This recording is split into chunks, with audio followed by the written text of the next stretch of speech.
pace with control of this race. Here comes a run from Davey Hazard. He blocks the 10. Not going to be enough. Ryan Pace is going to win at Talladega. Curry trying to hold off Wilson. He's done a good job so far. Wilson, one last desperate attempt to the bottom. He won't get there. Nick Curry wins at Bristol. Coming out turn number 2, coming down the back straightaway here. Looks like he's in a class of his own right now. Merzlak, one final time, get around the 55, big time send. He hits the wall, he hits it, he gets the lead, but can he hang on to it? Oh my goodness, he made it to the line! Big push down the backstretch is going to give him a good run through the corners. So a little bit follow from the 1. A little bit of contact there for second, but coming to the line, Toby Roberson's going to take home the checkered flag and victory here from the new Atlanta Motor Speedway.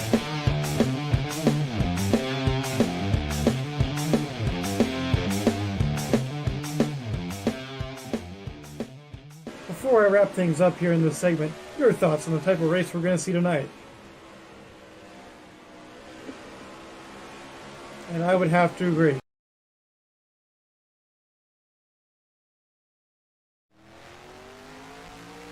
Ladies and gentlemen, boys and girls, children of all ages, welcome to tonight's feature presentation of the HVRL Maverick Cup Series live from the Auto Club Speedway in beautiful Fontana, California.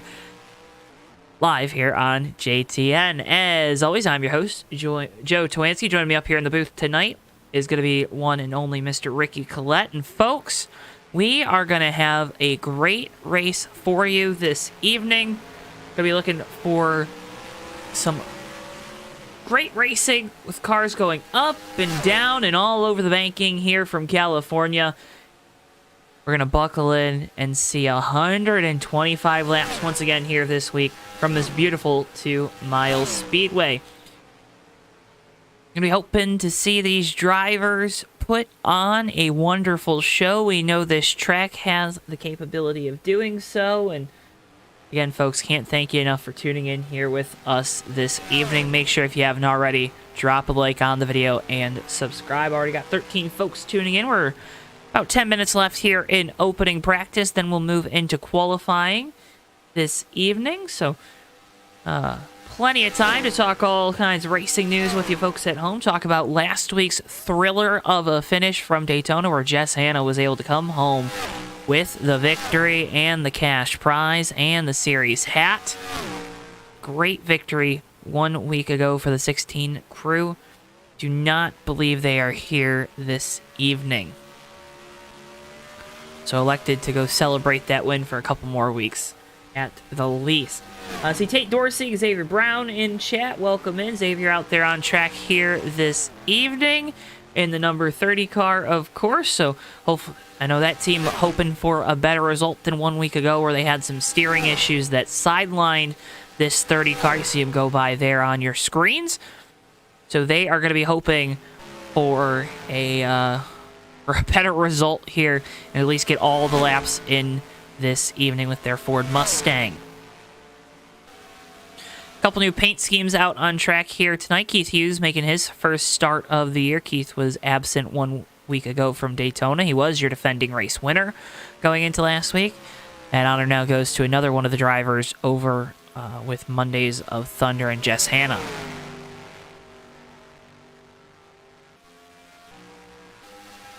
The RJ Bishop towards the top of the board here. WrestleMania coming to Hollywood this weekend. Got the WrestleMania colors, the gold and white and black race car. Cody Rhodes on the left, Roman Reigns on the right. They're going to do battle on Sunday night.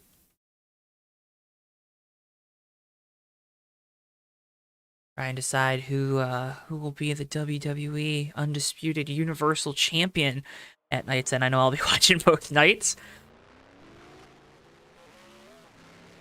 It looks like things kind of getting reset. Xavier asking, where's his fans? Where are the fans of the number 30? They at this evening. You see Zachary Hall there in the 32 Performance Plus Motor Oil Toyota. Roger Neville's heartbreaker last week for the Ski Citrus Soda team. No, Roger's very good here at Auto Club. Going to be looking for a win here this evening. Fixed setup night as well. There's RJ, Mark Snyder in the 27, one of those Kias for Benjamin Snyder Racing. Has Hill there in the 61 Chevrolet. Brown, Keith Hughes. There's that 018. And of course, folks, mentioned it earlier, joining us up here in the booth tonight. You know him, you'll love him. He's my co-host for Maverick Night in America, the one and only Mr. Ricky Collette. Hi there, Joe. Great to be here at Auto Club. I guess the late Auto Club Speedway. It still exists, so technically it's still there, but Auto Club Speedway with the Maverick Cup Series tonight. Going to be a fun race here. I'm sure you've already ran everyone through the paces in the height of professionalism. I went to make a sandwich and it ran long. To phrase the old saying, I had to pay the cheese tax. Oh, did you? Yes. What kind of cheese? 3 different animals. White cheese. White American. 018. Brandon Rustin. Mellow. Are you enjoying a mellow yellow with your sandwich? No, I am drinking a lemonade. Oh. So it's kind of mellow yellow. Kind of mellow yellow. I don't think I've ever had mellow yellow, to be honest. It's hard to find. Yeah. See that Skittles Camry, like Carol? A very handsome vehicle. Good looking car there. Skittles are my favorite candy. I haven't had Skittles, though, since probably turn of the year. So, doing good there.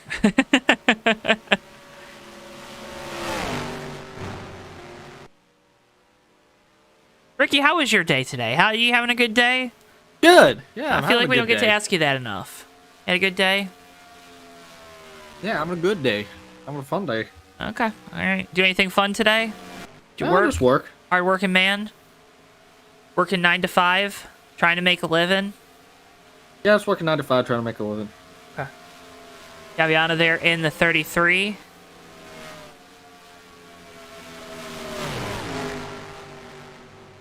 Roger Nebelski gets into the wall a little bit. Disappointing run for him a few weeks ago with the TMP Cup Series here at Auto Club. Going to look for redemption there. 16 folks currently watching. Only one like on the video. Please, oh please, smash that like button if you haven't already. Again, it helps support us here on JTN. Gets this video out into the algorithm more. Gets more folks tuning in and is always a huge help. Especially on Tuesday nights. Maverick Night in America.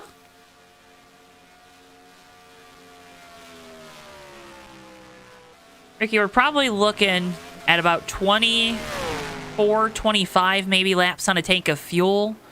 That's going to put us in at least a 4-stop race here tonight. How's that going to play out for these drivers? Well, it's going to make pit stops really important. It's Auto Club. You really have to take tires every single time here. You can't really game the system. You want those four Mr. Feelgoods every single time. Saw 1 week ago, cautions few and far between, as it looks like we're heading over to qualifying. And with that, let's get a word from our partners with AutoSim 2. Have you ever wanted to manage your own racing team? Or what if you could go back in time to see if a particular season could have finished differently? Well, folks, have no fear, because AutoSim 2 is here. With fully customizable roster files, you can create your own world or try to recreate the past. Heck, you could even try to predict the future through AutoSim 2's Sim Mode. Don't like the passive approach? Well, then get more hands-on in Owner Mode, where you decide who drives your cars and what companies will sponsor them. Down on your luck? Well, then scout some new talent that will get you to the top. Already super successful? Try moving up the ladder or expanding to truly solidify your racing empire. However you want to play, AutoSim 2 has you covered and is now available for purchase through the Steam store for $9.99. Now go make your mark and build your legacy in AutoSim 2.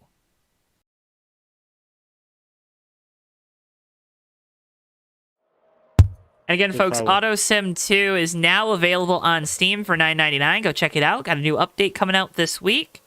And that's AutoSim 2 now available on Steam for $9.99. Qualifying results going to start to trickle across the top of your screen on our scroller. Once they get in, looks like no one's recorded a time just yet here. But track position going to be important for these drivers. You want to start up front and stay up front to stay out of the melee that happens so often here in the mid-pack at California. Yeah, big track, a lot of places to move around, but, also a lot of speed getting carried around here. You go up into that wall pretty quick when you spin out here, so you want to get caught in other people's messes. The best way to avoid that is just to be up front and stand completely clear of everything. But easier said than done.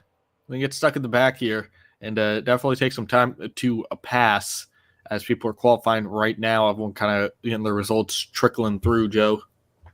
You see him up there. Everyone getting those laps in. Auto Club a little trickier than I think folks give it credit for. Like you said, a lot of lines to move around in. That also leaves you with a lot of places you can go that you probably shouldn't be, right? See, I've made my fair share of mistakes here at Auto Club from, just making a wrong line decision depending on what version of the track or who's in what lane. It's all these different things you're going to have to take into consideration tonight when you're driving here at Auto Club, and it's going to be important to watch how these drivers navigate the conditions. It's a marathon of a race here tonight, 125 laps again, folks. So sit tight. We're going about 40 seconds a lap. You're going to want to sit tight, get yourself ready, get some popcorn, get your favorite beverage, and sit back, relax, and enjoy some Maverick Night in America with us here on JTN. We should make a Maverick Night in America theme song, Ricky. We should. Maverick Night in America. Racing fast. Driving cars. Doing stuff, and we're racing again. Oh no, there's a caution. What do we do? Do we put a pit? drum Do track we behind put that and add a 4? guitar solo and you got a song. Do we put 4? Do we put 2? Do we even pit? Oh, green, white, checkered. It's the end of the race. It's Maverick Night in America. Joe. Yeah. This is when people leave.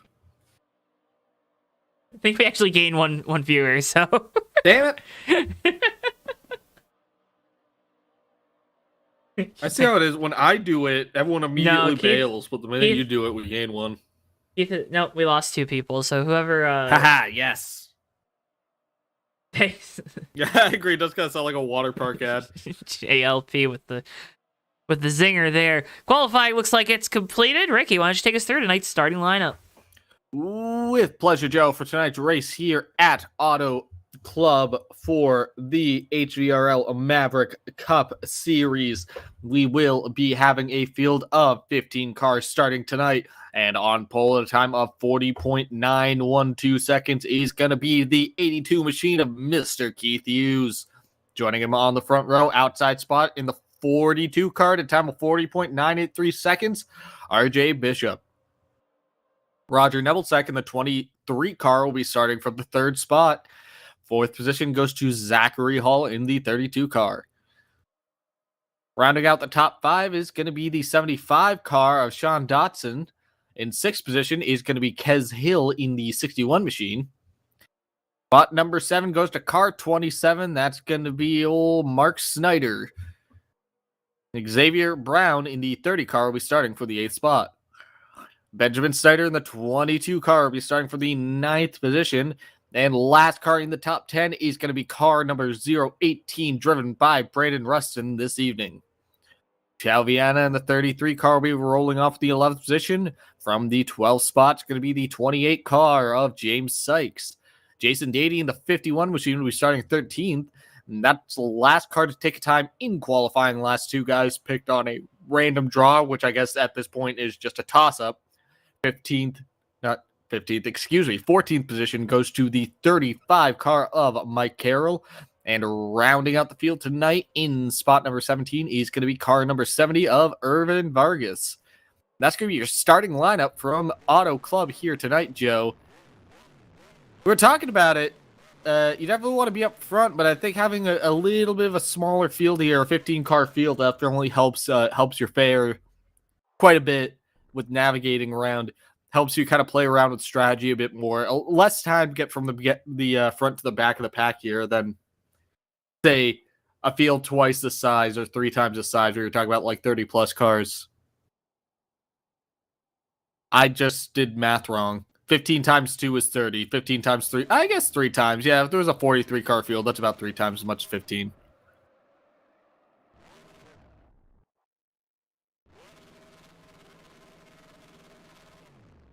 Let's say sloppy math.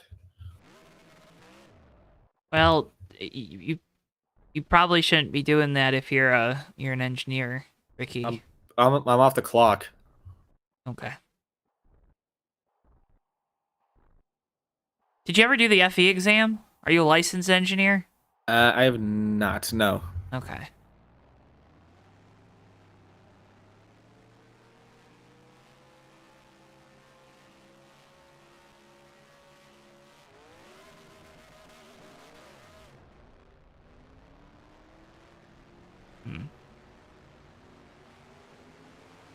Guys coming off pit road. I think these guys are kind of practicing out there a little bit, of running in a group. Darren sending his love from Guantanamo Bay. Darren, get out of there. I don't think you're supposed to be there, Darren.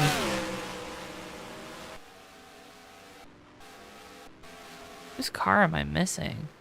The 28. Okay, well, we're gonna try to fix that. How much time we got? 6 minutes. I guess Darren. I guess this is Darren's torture. I guess you and me are cruel and unusual punishment, Joe. I guess. I don't think we're allowed to make that joke. Well, you just did, so.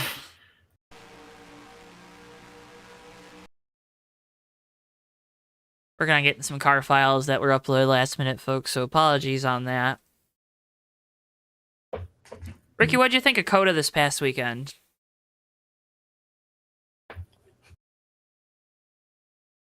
I enjoyed it. I had a lot of fun with it. Okay. I enjoyed no stage cautions. I think you and a lot of people. I did, but it definitely feels like you can kind of have your cake and eat it too now that we've done no stage cautions. That you can do the whole stage thing and then have it be fun, and then at the same time be like, we don't need to stop this. Yeah, I would agree. So I had fun with it. I will say I fell asleep briefly during some stint, but that was not related to the racing action. I was just very sleepy. Endorsement.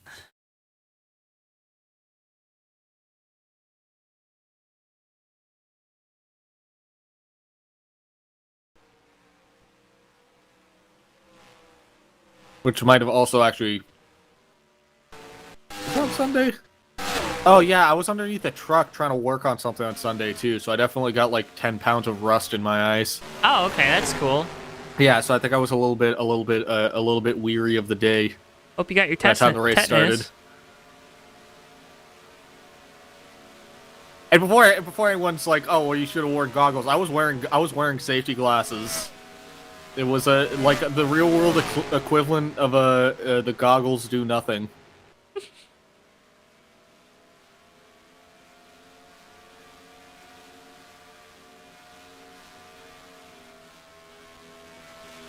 So, should be the next funding is to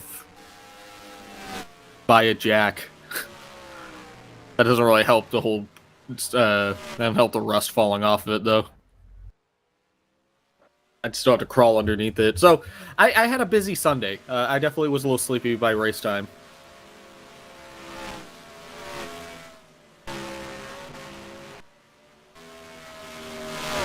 Let me see again. Roger Nebelsack in the 23. Roger looking for some redemption.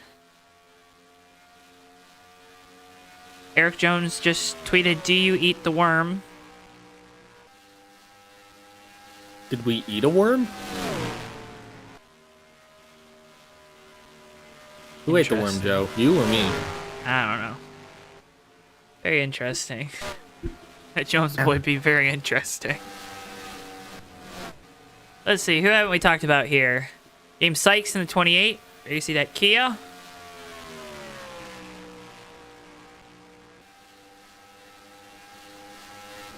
They were probably looking for a better run last week with this team. There's Zachary Hall in the 32. On Dotson, runner-up last week. Taps blue ribbon on the hood of that car.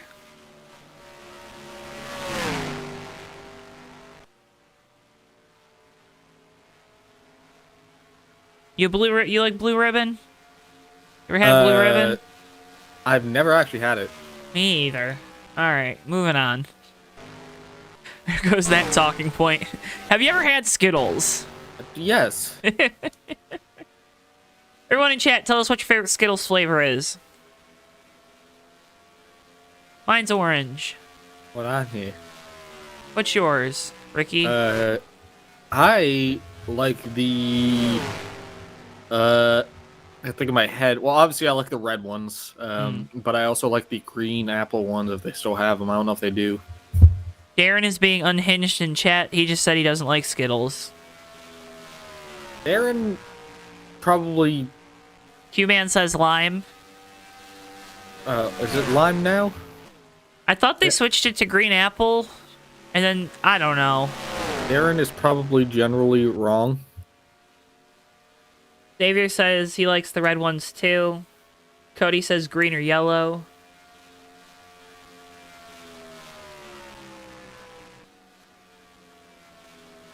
Interesting.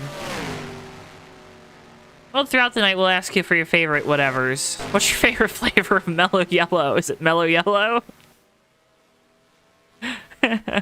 My favorite flavor of mellow yellow is yellow.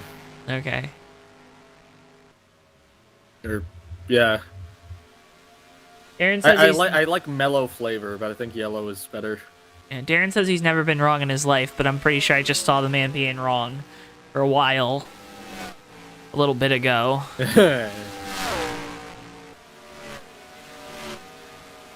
Q-Man says since they switched it to green apple, has to pick lemon then. Lemon's a good one. I like citrus. I'm a big citrus guy. I'm not the biggest fan of citrus candy. Which isn't to say that I don't eat it, but like...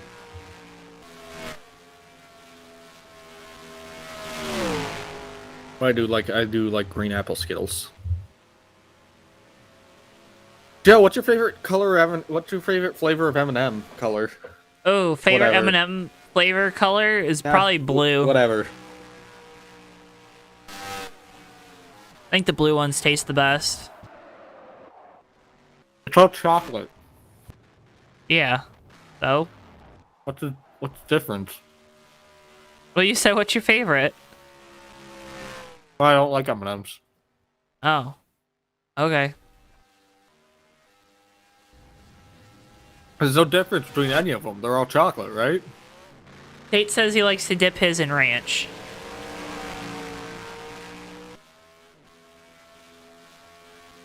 Alright. Wait, dip what in ranch? The M&Ms? And the Skittles? I think everything. Which conversation are we talking about here? We're talking about a few different things. I believe Tate's from the Midwest, and here in the Midwest we put ranch on everything for some reason. And I do not participate in that trend. Tate, you can correct me if I'm wrong. I didn't dunk my ranch in everything, but I definitely had a lot of ranch, and then I got sick once off of chicken bacon ranch pizza, and now I can't eat ranch anymore. Yeah, I don't can't eat ranch, but I can't eat like as much ranch as I used to. It just makes me go ugh. Mm-hmm. And Tate says he doesn't participate but plays into it. Okay. Yeah, people put ranch, like dip their pizza in ranch. Not a big fan of that. That's good. No, I don't like ranch. That's like the easiest one. That's the easiest one for ranch. Yeah. Here in Irvin Vargas in the That's what I 70 will used not to. be racing here this evening. Looks like practice got reset again. Or happy hour, sorry. So we're just kind of in a holding pattern right now, folks. Again, appreciate you tuning in here for our pre-race coverage. 25 minutes deep.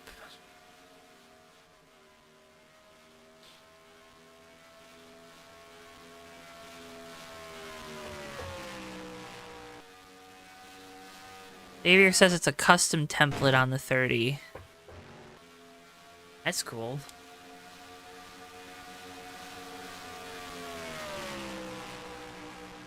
Max Johnson cheering on Benjamin Snyder Racing. And their Kias. Looks like we're going to get graded up here on the pit lane, and we'll get the command here in mere moments from the Auto Club Speedway.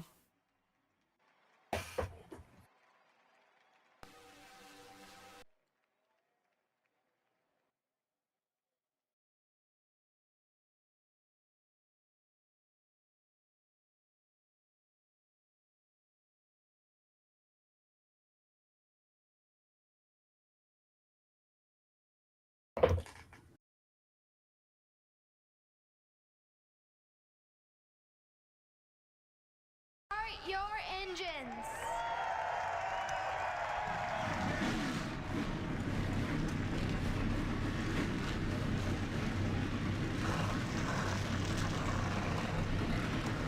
As the field gets the command and rolls off pit lane here, it's going to be Keith Hughes and RJ Bishop there on row number 1. Roger Neville second, Zachary Hall, row 2. Sean Dotson, Kez Hill, row 3. Row 4 going to be Mark Snyder and Xavier Brown. And rounding out your top 10 tonight, Benjamin Snyder and the 018 car of Brandon Rustin. Welcome in, Nivik.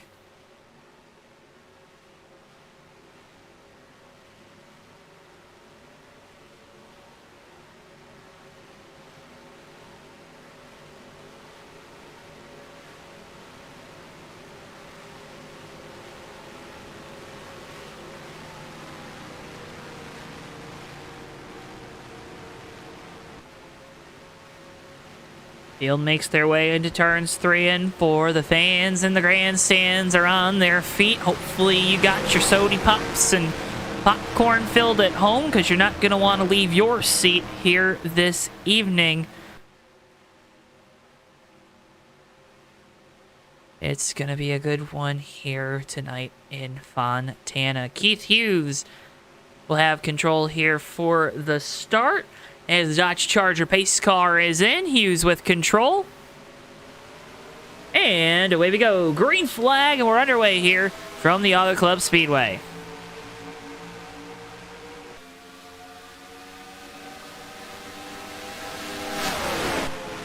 He's off to a great start. They're side by side for second. They're 3 wide for 4th right now. As we head off of turn number 2.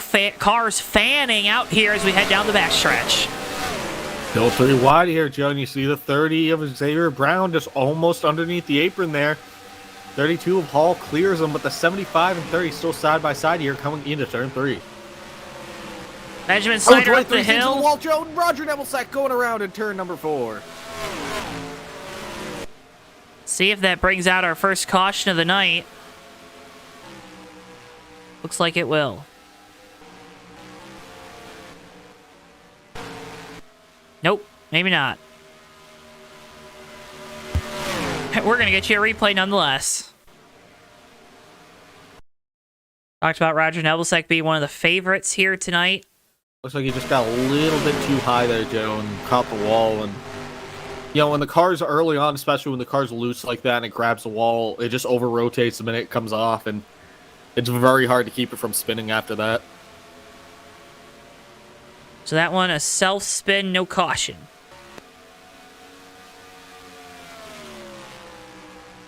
Keith Hughes leads the first 3 laps here, or first 2 laps on lap 3, excuse me. RJ Bishop, though, giving him a good fight. Bishop really throws it in turn 1 there, got right to the back bumper of the 82, but the 82 gets the run coming off. Oh, Keith Hughes almost gets the outside wall, and here comes RJ Bishop on the bottom.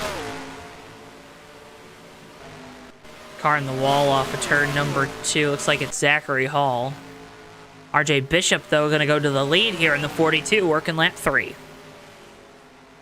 RJ's going to get the position, but watch this 82 car. He's going to try to pull the crossover. Here comes Keith Hughes onto the bottom, side by side. Hughes is going to lead the lap and actually clear the 42 RJ Bishop. That's a textbook crossover right there, Joe. Goes to show you how powerful the momentum on the outside can be, especially in turns 3 and 4. Hughes back up top. Bishop now back on the bottom, coming off of turn number 2. Looks like things will stabilize here for the lead. Look throughout the rest of the field. See Dotson getting by Xavier Brown for the 4th spot. More side-by-side racing further back with Benjamin Snyder, Mike Carroll.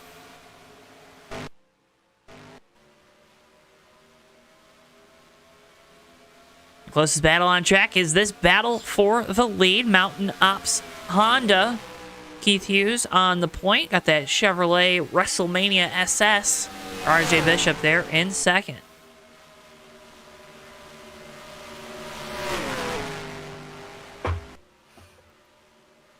Hughes up the track again. Allows Bishop to get to the inside. It's a drag race down the back straightaway.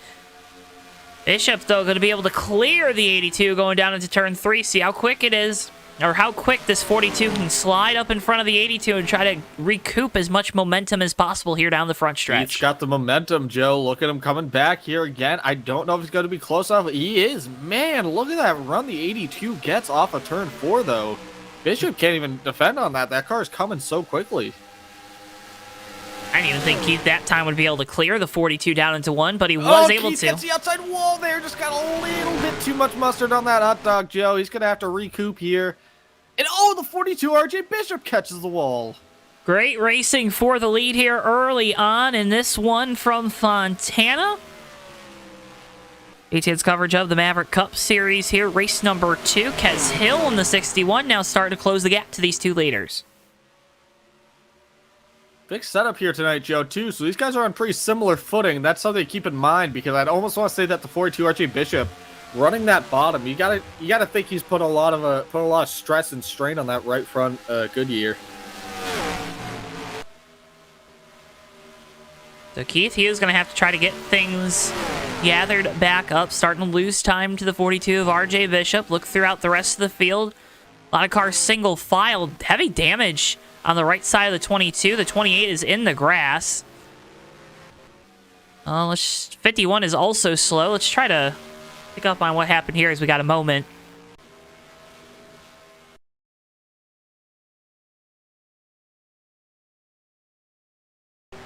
So 28 and 22, they're side-by-side teammates there. You see Snyder, Benjamin Snyder, that is, getting to the wall. And then 28 James Sykes goes around here off the corner. And then let's try to... Roger Nebelsack was slow down the backstretch.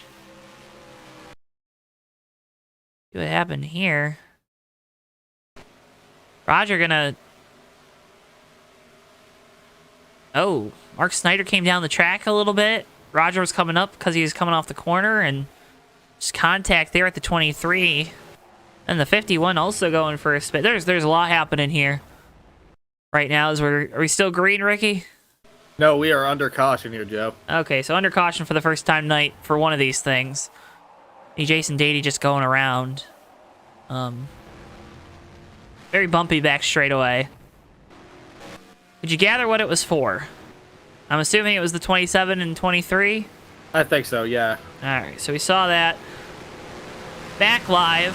RJ Bishop, your leader. Have to think everyone going to take this opportunity to come down pit lane. Get 4 fresh Goodyear Racing Eagles.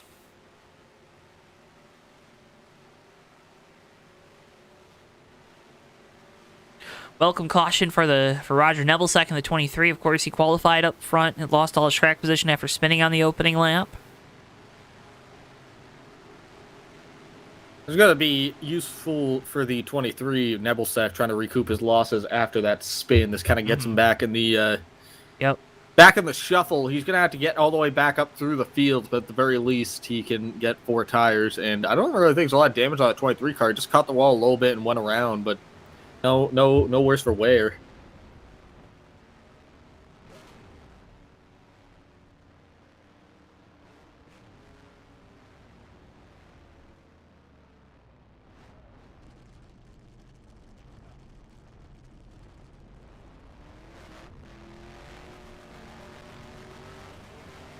Race off pit road. Keith Hughes wins it. RJ Bishop, Kez Hill. Getting rusted. Xavier Brown, Chaviana getting into it a little bit there. John Dotson losing a bunch of spots on pit road. Roger Nebelset gaining a few.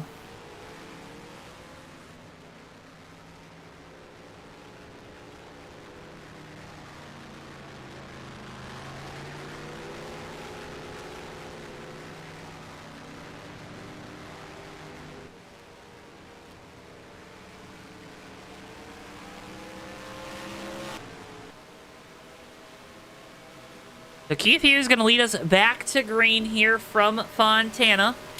RJ Bishop going to be on the outside for this restart. Kez Hill, Brandon Rustin, Xavier Brown, Chalviana, Mike Carroll, and Sean Dotson, your top 10.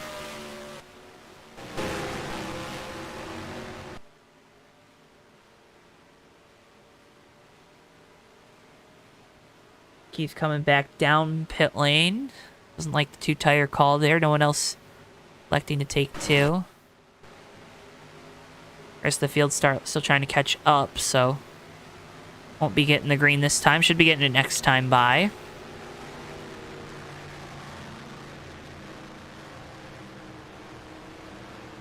I'd like to remind you folks, got some more great racing action coming up for you here on JTN. Well, tonight's the Maverick Cup Series from the Auto Club Speedway, but then on Thursday night, the Bomb Squad Racing Cup Series heads to Richmond. Coverage kicking off at 9:05 p.m. Eastern Time. And then it's the TMP Supercar Series live from the Charlotte Motor Speedway.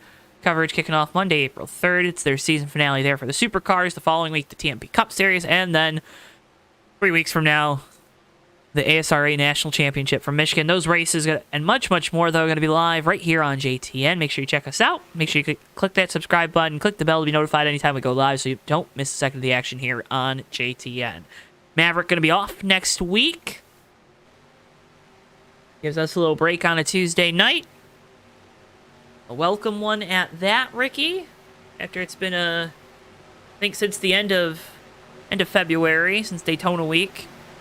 We haven't had a Tuesday off, so a welcome break for us here on JTN after 6 straight weeks of Tuesday nights, and then we get back into the nitty-gritty of the season 2 weeks from now here at the Maverick Cup Series from Las Vegas. RJ Bishop in that WrestleMania Chevrolet going to be leading us back to green. Kez Hill on the outside, coming to lap 11 of 125.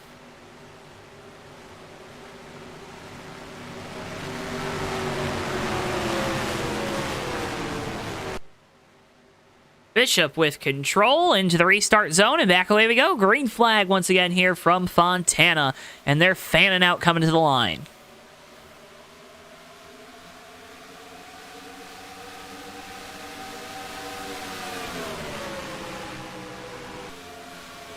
Bishop gets a pretty good spread on these guys going through turns 1 and 2. We see Kez Hill just about lane up from him. We'll see if Kez can kind of use that to gain some momentum on the back straightaway here going into turn 3. These guys are just about to get up to full song. RJ Bishop now going up to that tie line. Bishop was kind of venturing around down low, trying to get around the leader earlier. Now he is going to start trying to kind of lead up on that high line. Kez Hill, though, going to probably use the draft here to kind of stay with the 42. We'll see if he can find some way around him. You saw that Bishop kind of did make the bottom work. The issue was that the top side, you get such a run going down the straightaways. It's very hard to defend that. Saw the 32 Zachary Hall get loose there. Benjamin Snyder made a little bit of contact. That car kept going. We stay green. Still green here.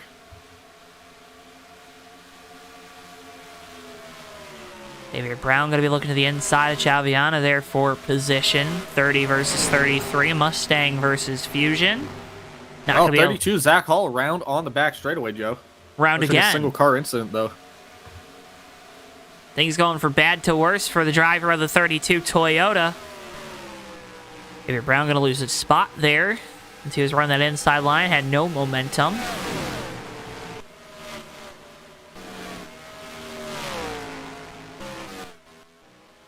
"32's around again, or at least getting back going. Go to RJ Bishop in the 42 now. Race leader. RJ having a pretty solid night here, Ricky. Having a good one indeed. And looking pretty good right now as we're coming around for lap 14, 125. Oh, Zach Hall is around again. I think those tires are fried. He's just trying to get back to pit road. Almost some contact there between the 30 and 75 coming off of turn number 4. They keep it going. Here comes Keith Hughes in the 82. He's trying to rocket up through this field after the strategy gaffe.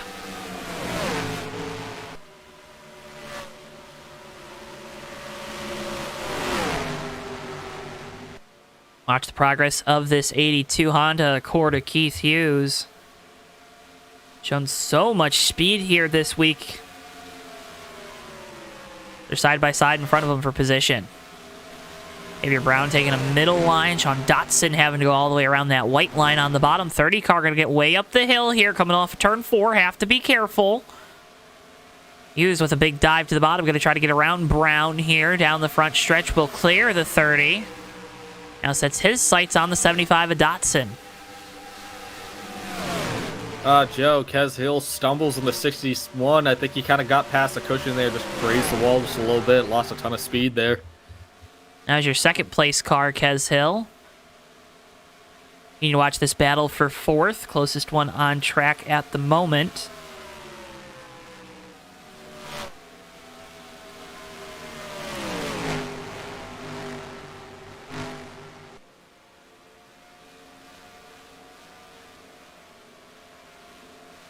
Dotson covering the inside. Keith Hughes, momentum on the outside.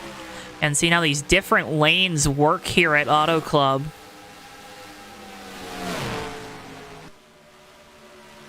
Getting a good view of it here.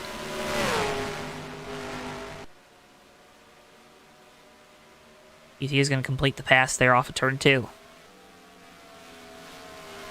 Back up front, you talked about it. RJ Bishop with the lead. Kez Hill stumbling a little bit, but that 61 starting to reel the 42 in here little by little, lap by lap.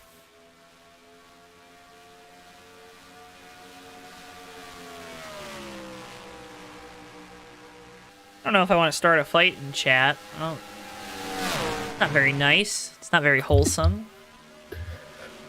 You okay there, Ricky? Yeah, sorry, I sneezed. I didn't have time to mute it. Oh, man.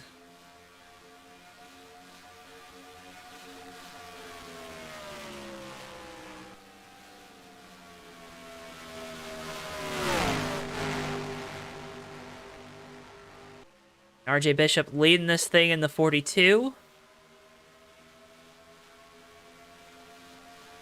14 cars strong here tonight for the Maverick Cup Series, race number 2 of the 2023 season from Auto Club Speedway. And thank you enough for joining us here on JTN tonight. Make sure if you haven't already, drop a like on the video and subscribe. Again, doing so helps support us so much here on JTN as the 42's in the wall, and he's going to go around. There he goes, Joe. That's the leader. RJ Bishop around on the back straightaway. This is going to be big for that 42 because I don't think we're going to get caution for that. No caution. It's a self-spin off the racing surface. Now those tires are going to be shot. Oh, this is... we jinxed him, Joe. We were saying, oh, great night for the 42 so far. This is really going to set him back unless he gets caution somewhere. It's going to need it, too, because, like I said, those tires, he's going to have to pit probably here. With how... It just shows you, though, how close to the ragged edge these guys are. That 42, RJ Bishop just spun by himself. Kez Hill earlier in the 32 car did the same thing, running across the seam in turn 1.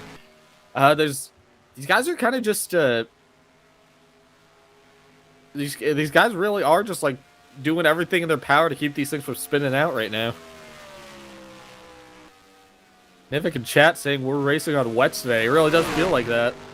And you know who this plays into? Keith Hughes' hands. Because he's now in second.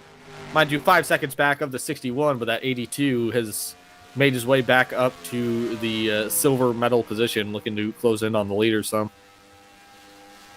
Yeah, so Kez Hill, your new race leader in the 61 Chevrolet. Gotta be mindful of that barrier up there. That's what really cost the 42. Kez Hill now, or I'm sorry, RJ Bishop now down on the pit lane. Yeah, I was gonna say, Joe, 33 also pitted. Maybe the only saving grace, the 35 of Mike Carroll gets into the outside wall. He almost spins it in turn 2. Oh, he's still trying to save it. Oh, that thing is sideways. All right, he's got it straight. They started crab walking on him. What might actually save RJ Bishop a little bit here is that I think we're coming up on pit stops pretty shortly with how much these guys are literally on the ragged edge of control. So you might get a little help on strategy. He's still going to be set back, obviously, with position, but it might not put him too off base with the rest of you guys out here on old tires. Further back, Xavier Brown in the wall off of turn 4. Benjamin Snyder going to dive to the inside for position. He'll take that spot. Yeah, some of these guys back here, Joe, like 10th on back. I was just looking earlier. They were doing like 140 in the turns. Like I think these guys back here, those tires are a little bit gonzo. They're just trying to get the pit stops. Yeah, 22's now in the wall here in turns 1 and 2. Here comes James Sykes in the 28. Oh, the 51 indeed. He gets the outside wall for the 13th position. Joe, that car might have a tire down. It looks like it's got a tire down, Ricky. Oh, here comes the leader, Kez Hill's gonna have to take an evasive maneuver on the 51. That's a really sketchy spot. He gets on by. Here comes Keith Hughes. Dady, nowhere to go with that. Like I said, blown right front.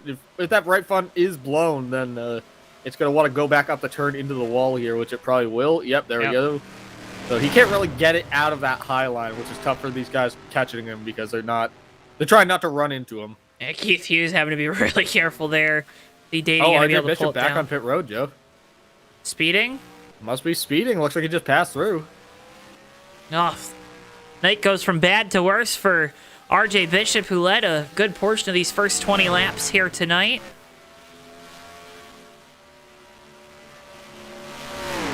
Unfortunate for the driver of the 42. Him coming off pit lane now. He's definitely going to need a caution now to be able to get some of this time back.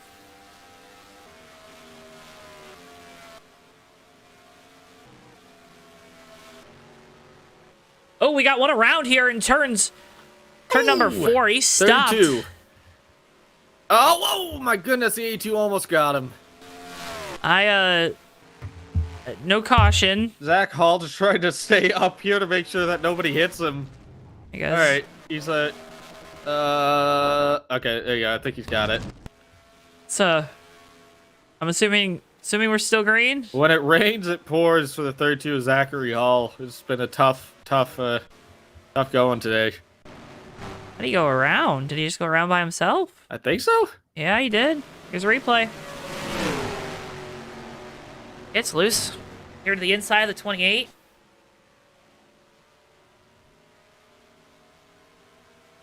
David Brown has blown a tire in the 30. We're losing tires now. That car's swerving everywhere. 35's got something going on. He's slow down the back stretch. The 28 is spinning coming off pit lane. Kez Hill's going to get passed here by RJ Bishop. My goodness, that was a lot closer than it needed to be coming off the corner. Okay, there's a lot happening for this thing being kind of strung out. There is a whole lot of stuff just kind of all over the place, everywhere, upside down, inside out. I think the 22 is missing a tire. It's down to right front.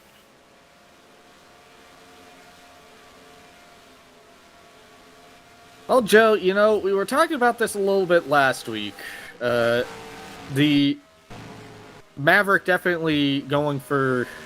I think Maverick definitely catching on with the NASCAR 75 motif here, celebrating the fine history of stock car auto racing, because such as last week had a very 70s ending with both leaders wrecking and then going into a mad scramble to get to the line.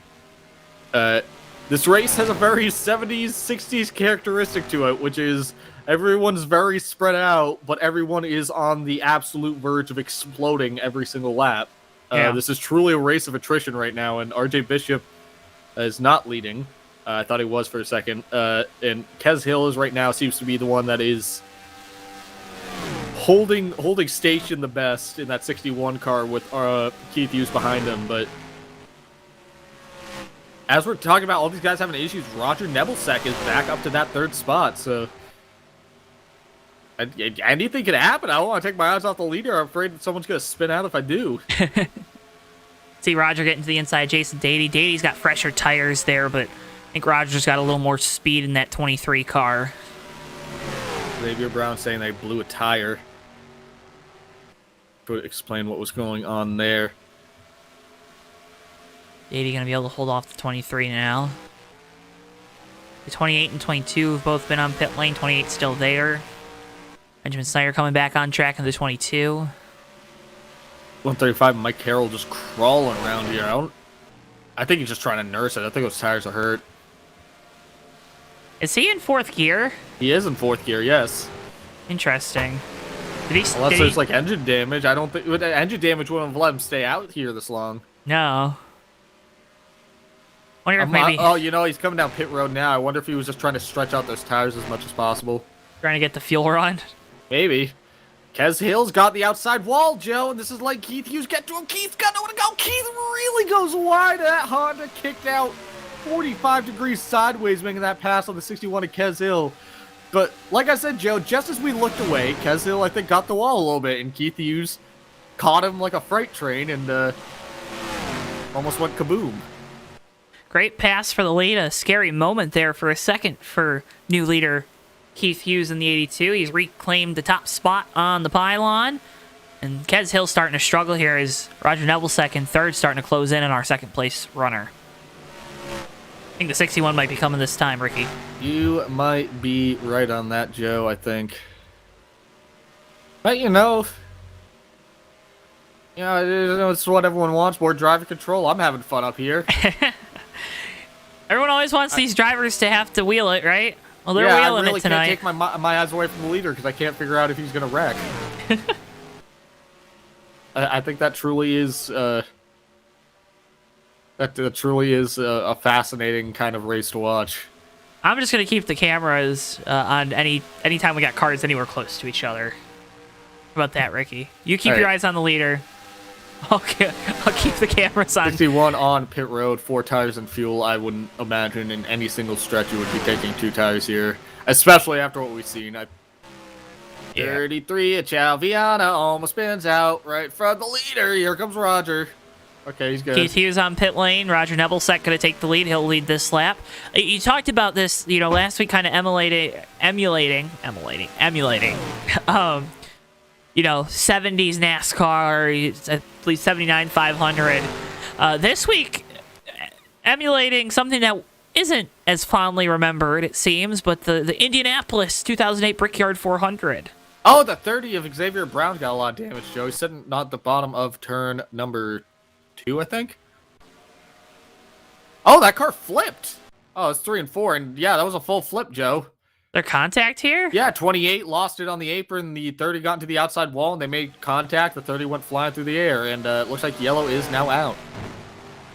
28 going for a spin. Yeah, Xavier Brown. Oh, my goodness. Joe, I'm not going to say that's on you, but I think that's jointly on us. Probably. That we missed it, but you can't take your eyes off anywhere on the track, but... Look at this. Look at the way This these kind of works out cars for get... Roger Nebelsack. He hadn't pitted yet, so he kind of gets a lead now. He gets to come in and take those tires later. Look at the way these cars made contact, and they just kind of stuck together for, like, that fraction of a second. Launched into the stratosphere. Not even. I mean, like, just... They get stuck. Xavier Brown does a kickflip. That's pretty cool. It's pretty radical. It brings out our second caution of the night here, working lap 31.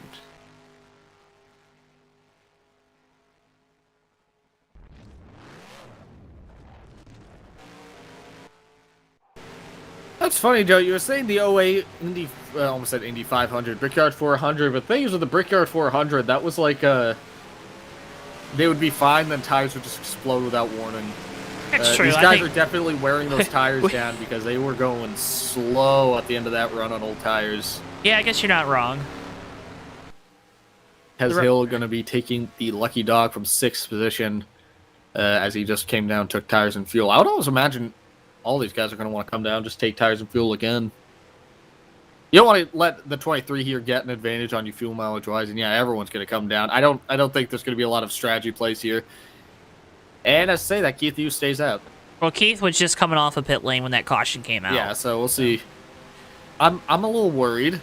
We're just in 3 general wide about on running pit around lane. here, like trying to get up to speed and slow down under pacing. What that does to your tires, everything scares me right now. We are 3 wide on pit lane. All right, now we're going to be 2 wide. I think we're figuring things out.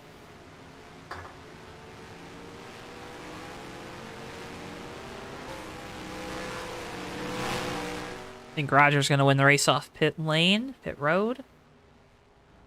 Bob says someone get Goodyear on the phone. Lots of blown tires today. I got Goodyear on the phone. They say it's not their fault. Xavier Brown going to take the 30 car behind the wall. There on the right of your screen.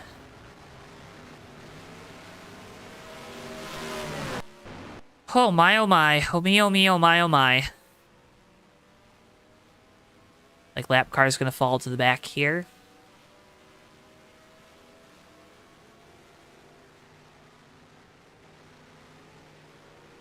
So shake up at the front of the field, but it still will leave Keith Hughes with the lead. But a caution coming out at the end of green flag pit cycles. Makes things a little weird here.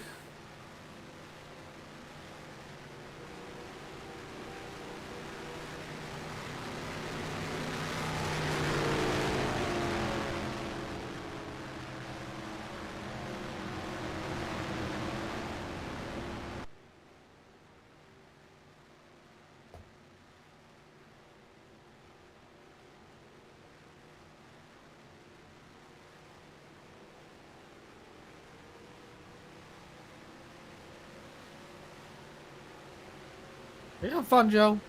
I'm having fun. Are you having fun, Ricky? I am having fun.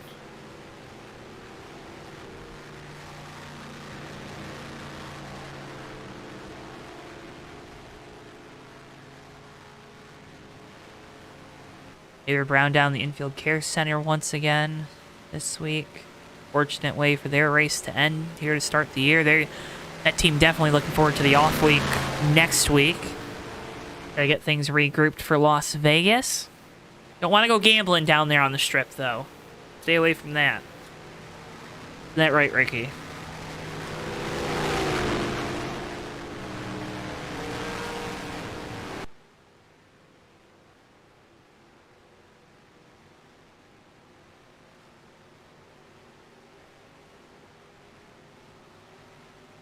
Sorry, I just realized I was muted.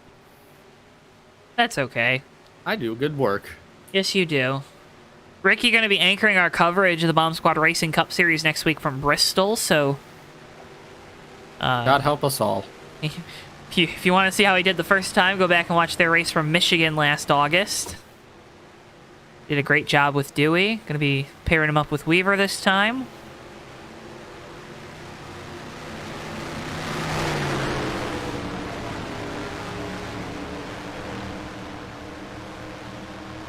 Gonna be a good one week from Thursday, but before that, we got a race here in Fontana. Keith Hughes with control for the restart. Roger Nebelsack on the inside. John Dotson, Mark Snyder there on row number 2. Kez Hill, RJ Bishop, Chalviana, Benjamin Snyder, Zachary Hall, and James Sykes. Mark Snyder having issues here coming to the restart. And back away we go. Green flag here. Lap 35 of 125 from Fontana.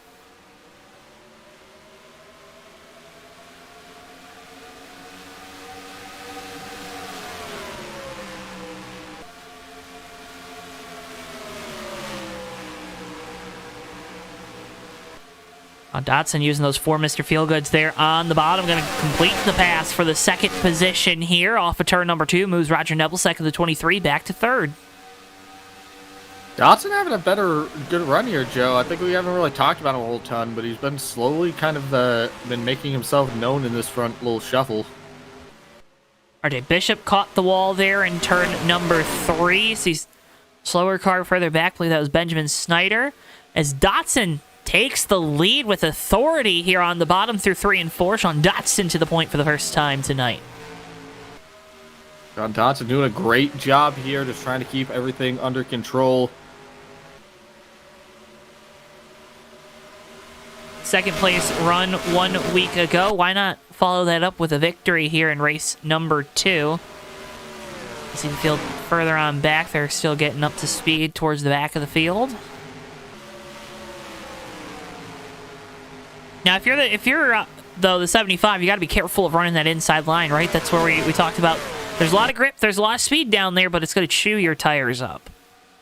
Yeah, you really don't want. We saw that a few guys have blown that right front. You don't want to accidentally do that and actually fry that tire too early.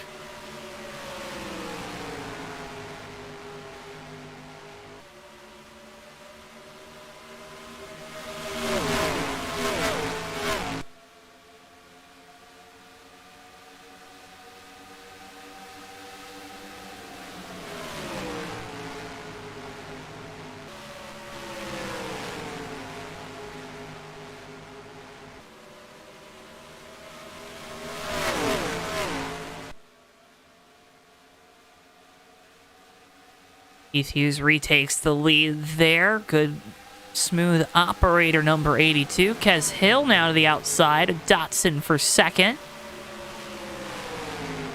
I think Hill going to be able to complete this pass coming off of turn 2 just by virtue of having all that momentum on the outside. Barely clears the 75, as now Kez Hill going to be looking for the lead, and RJ Bishop getting up into this battle. I believe the 42, though, Ricky's still a lap down.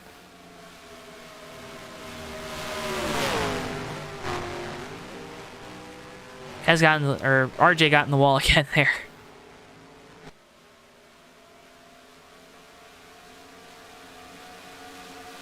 Good stuff, Darren. Darren got his Primetime Racing Team t-shirt in the mail.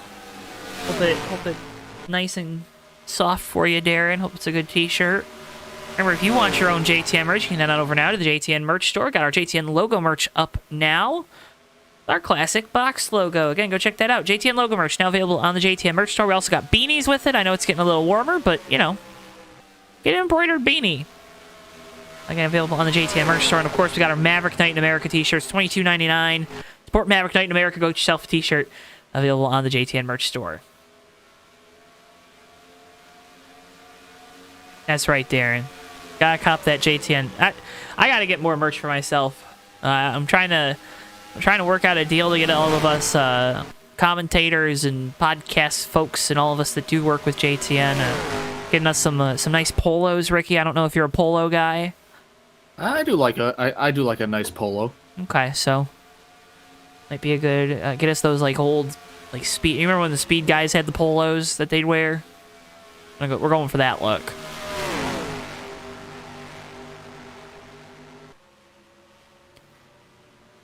So, we'll start getting like headshots in for these pre-races, right? Got to make the polos worth it. You gotta definitely make sure it is worth it.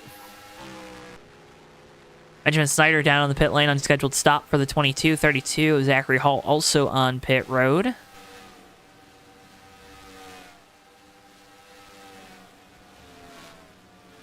Overshoots the box a little bit there. And Benjamin Snyder has retired.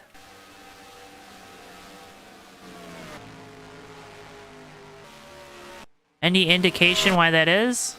I am not sure, Joe. I believe we also lost... Oh, there's Mark. So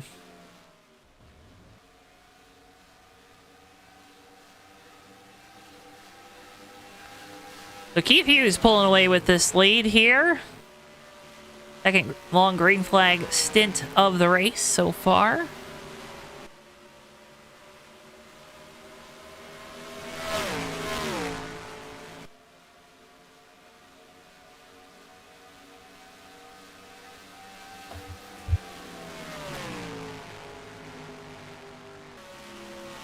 We're just rocking and rolling right now, Ricky. Rocking and rolling and raviolin, which is not a word. That is definitely not a word. Side by side, RJ Bishop going to get around Kez Hill. Again, not for position. RJ a lap down. This 42. Ricky, have you ever watched WrestleMania? No. WrestleMania this weekend on Peacock. You see there in RJ's car. Folks, if you got any predictions, let us know in chat. It's usually a pretty good crossover with auto racing and wrestling. John Dotson starting to make some headway here, looking for the lead to the inside of Keith Hughes. Just not enough there on the bottom now as these tires have gone away on that 75 car. Looking forward to that main event. Saw Cody Rhodes and Roman Reigns on the side of the 42. Big time match there. Big story heading into the card this weekend. Good looking match card out there at SoFi Stadium in LA.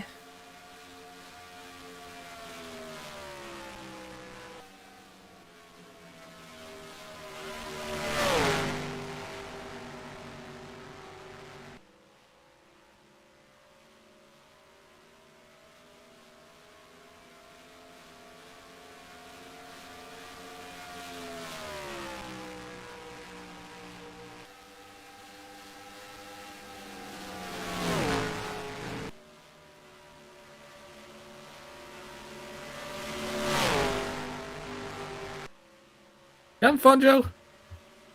I am.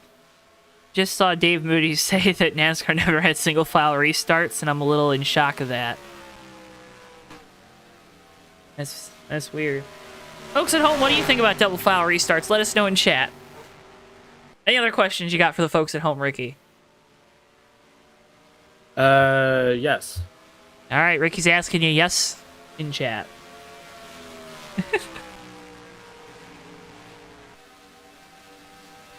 Jason Dady in the 51 struggling. It's that green car that just went around there. You see him? I think he's down to right front again. Goodyear has not been kind to the 51 Toyota team. It has not been kind indeed, but it's been kind to us. It's been fun. Yeah. Always entertaining time, and right now Keith Hughes has the lead, 46 of 125 laps complete here at Auto Club. Truly a race of attrition. We have 5 cars on the lead lap. Oh, the 51 of Jason Dady blew a tire again, Joe. Yeah, I just said that. Did you say it? Yeah, I did. I'm sorry. I'm looking all over the place. Uh-huh. You see Jason Dady coming down pit lane in the 51, gonna get that tire replaced. But damage fixed. RJ Bishop now on pit lane in the 42.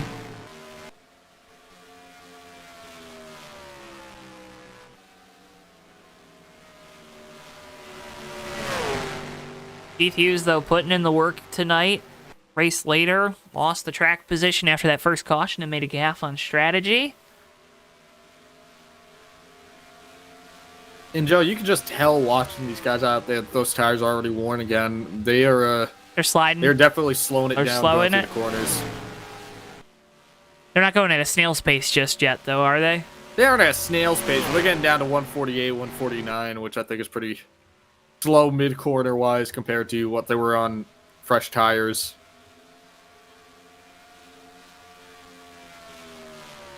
Give you an idea, Keith Hughes' last lap was a 42.908. His best lap on track is a 41.174. So that is about, I don't know, 1.8 seconds of fall off from beginning to end.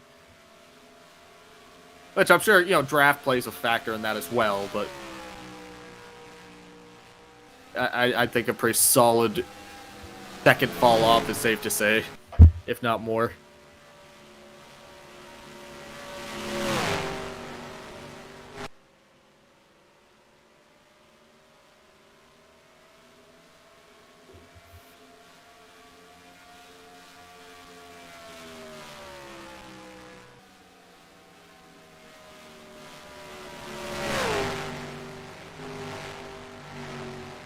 Baseball season starting. You got any big baseball hot takes, Ricky? I like when they hit the ball. Not a big Red Sox guy, are you? I like Red Sox. Dude, don't you put words in my mouth. Red Sox suck. That's You what suck. Ricky said. Because you suck. I mean, my team's the Tigers, Ricky. You can't hurt me any more than they already have. All right? Yeah, you stay down, Mr. Man. Your trash talking skills, they're improving, Ricky. I'm proud of you.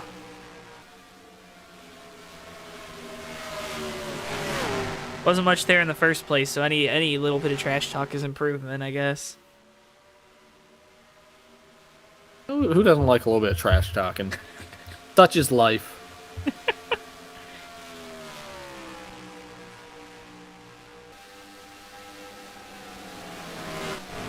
I did not know that, Ben. Benjamin saying in chat, did you know that Houston Astros manager Dusty Baker sponsors West Series driver Dave Smith? Did not know that. That is pretty neat. Pretty neato.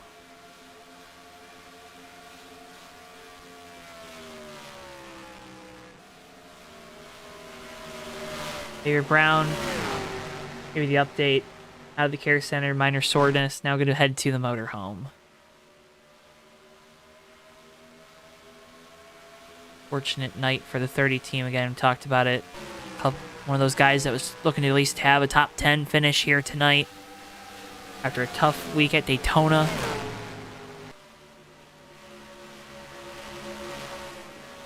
Unfortunately, not going to get the result they were looking for here this evening. Very unfortunate indeed. Keith Hughes, last time by, ran a 43-second lap. The pace is dropping. Sean Dotson ran a 45-second lap, Joe. The pace is... What'd Roger run?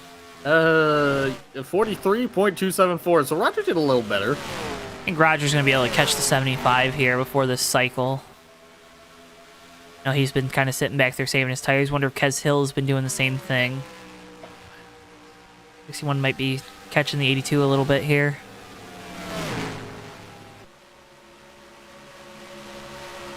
This 61's been on tire pit fall-off, lane. I I'm think, sorry. Would be, as the Swedish call it, bananas. Bananas. Yes. Have you ever been to IKEA? Yes, I've been to IKEA. Do you enjoy IKEA? I like walking around and getting a Flurgen bargain. A what? Or a Schmingelderben. Oh, all right. You go buy a stool and it's like you go buy like a brand new like toilet seat and it's called like a sit and poopin'. I had that one in the chamber, Joe. If you give me an opportunity to make fun of the Swedish, I will do it. Sure, you got more than that in the chamber, Ricky. I'm allowed to do it. I got Swedes blood. At least I think I do.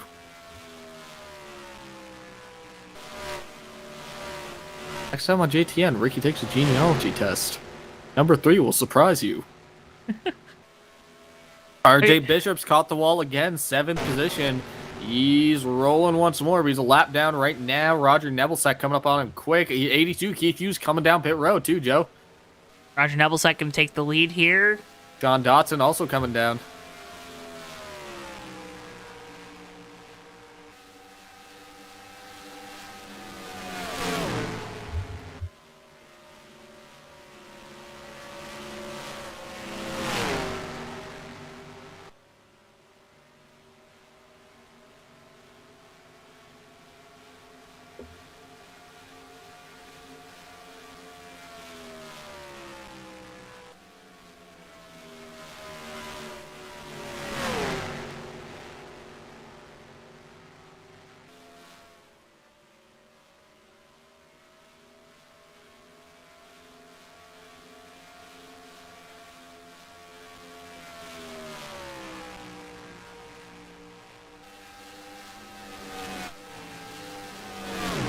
'75 Sean Dotson coming off pit road. The 18 car of Rustin down right now. Matt saying we are cracking the wife up. Matt, that's good to know. Got to make someone laugh in life. Yeah, I think that Keith Hughes is going to be able to leapfrog this 23 pretty quickly with how long the 23 is going to be out here on older tires. Oh, we got 2 cars around, Joe. The 61 of Kez Hill and the 27 of Mark Snyder. Uh-oh. That's going to be a yellow. Oh, is it now? Yes. Interesting. Here we play 27's on the inside. There's 61 trying to make a pass on the outside of the 27 here. Mark Snyder's going to come up the hill. Yeah, there's contact. Yep. Snyder was in the 4th spot. Kez Hill was in the 5th spot. So that was a battle for position. I guess Snyder just... 27 looked like he might have cooked it a little bit in the middle of the corner there and just came up the track. Landlord Leasing number 27 is trying to manage that property up next to the wall. Fortunately, the 61 was there.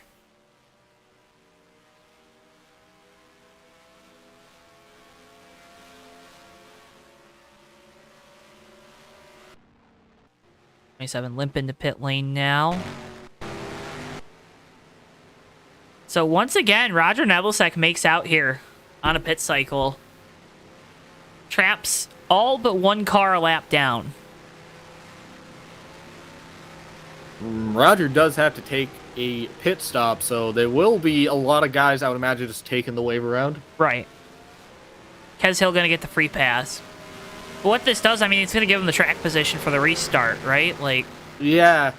I mean, the only person that, like you said, who gets a free pass here? Did you say Kez Hill? Yeah, scored the first car lap down. Oh, okay. But guess he was caused the involved in caution, that makes sense. incident. So then he shouldn't get the... I don't... Ricky, Well, he I can don't come know. down and get 4 tires of fuel. Whoever just took the wave around can come down and get 4 tires and fuel and be on the same standing as Roger, even though they'll be in the back of the pack. Everyone else is going to have to just opt to go around. Keith Hughes comes down. Keith Hughes was on the lead lap, Joe, because now he's the second behind Neville Sec. Yeah, I he think trapped the all 82 but and one the car. 23 That's what I said. were on the lead lap. I think that was it. I think that's why Kez Hill's doing the lucky dog. Mm-hmm. So Roger isn't necessarily uncontested coming down pit road. This is basically a 2-car race at the moment, but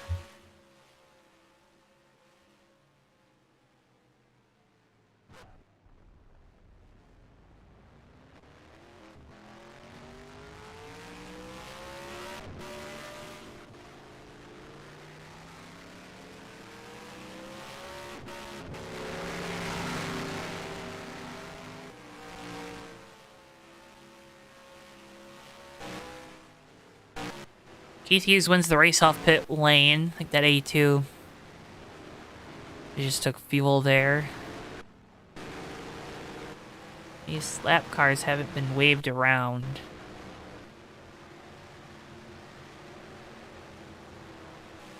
I'm still kind of waiting to see what happens with them.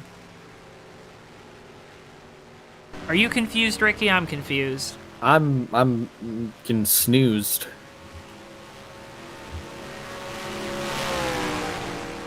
Interesting. Which is like confused, but also I'm tired. Oh. Okay. It's 9 o'clock. It's almost 10 o'clock. It's time for bed. It's 10 o'clock somewhere. Where? That's not how the song goes. Alright, now they're gonna get waved around.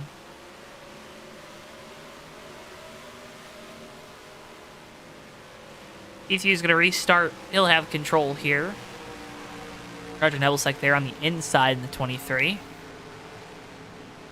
Couple lap cars in Chaviana, Mark Snyder behind. Kez Hill gonna be catching up here. Oh, I didn't even miss. I missed this, Joe, in chat. RD saying a Swede with constipation, far from pooping. I like. I like that one.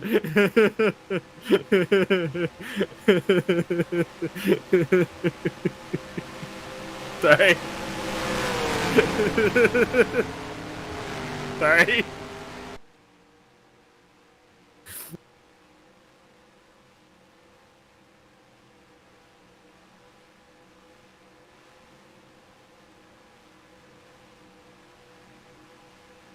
Okay, I'm actually good now.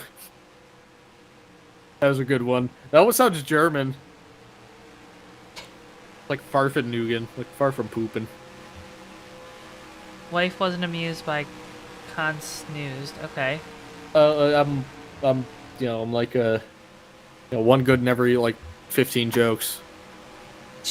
That's not a good ratio, Ricky. Yeah, well, that's why I'm up here in the booth and not on a nightclub stand with a microphone. You ever been to a nightclub? No. It's just like comedy club. I don't know, I said nightclub. I don't know why you go to a dance club and you'd have a comic like on stage. That seems like it seems like it would kill the vibe. You know who isn't killing the vibe though? Keith Hughes about to bring it back here as he's coming into the restart zone, waiting on that green flag.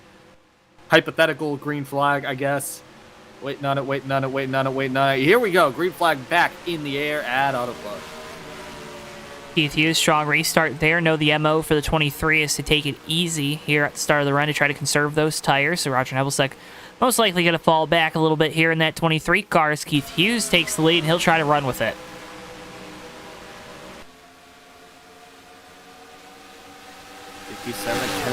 Just squeezes in front of the 42 of Bishop, but yellow squirrely on exit. They'll let Bishop get a run back onto the outside. This is for position. These guys are back on the lead lap. Everyone from the 82 to the 75 is on the lead lap at the moment here. So all these guys are racing for position. Keith Hughes trying to defend on the 23. Roger Nebelsick has got Kez Hill closing in quick.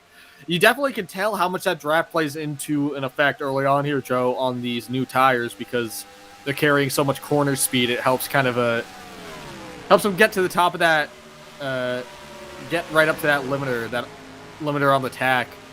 going down the straightaways, right about where the draft starts helping him a lot, where the engine stops doing the work.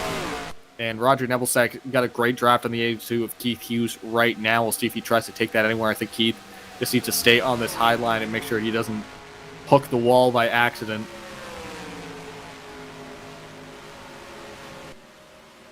You say you don't want to hit the wall?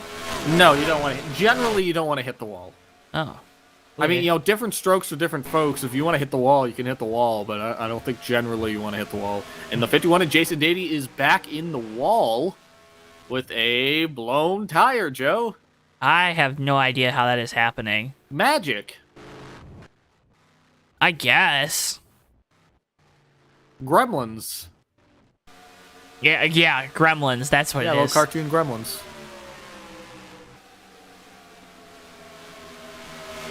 You see cartoons, Joe? They come in and they tear stuff up, you know. Just break a bunch of stuff.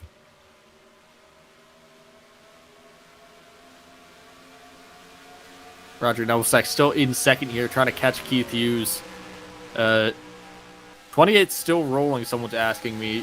Sykes is indeed still rolling for the 9th position, a little further back, fighting with Zach Hall for position. 28 is currently 3 laps down. There you see him on screen. Back up front, though, top 3 kind of coming together. Keith Hughes, Roger Nebelsack, Kez Hill.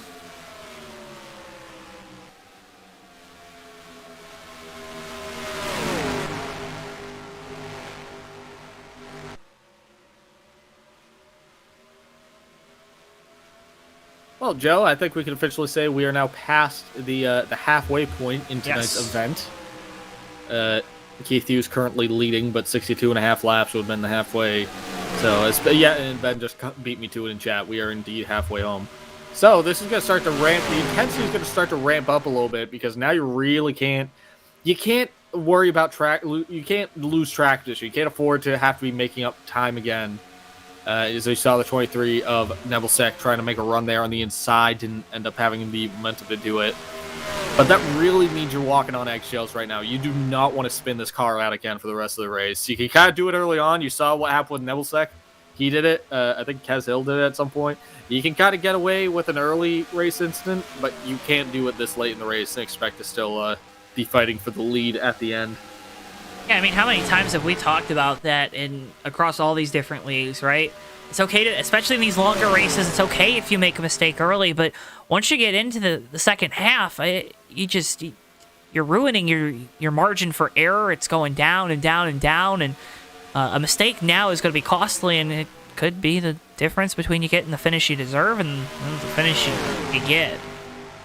Life or death. Is that what the kids are saying these days? No. Oh. Yes. Maybe. Oh. Okay. Interesting. I'm not hip like that, you know? Are you hip? No, Oh, look at this. 23-61. He's into Get the Jeff outside Gordon. wall a little bit. They all just almost stacked up on the back of the 82 there. Kez Hill going to regroup there in the 61.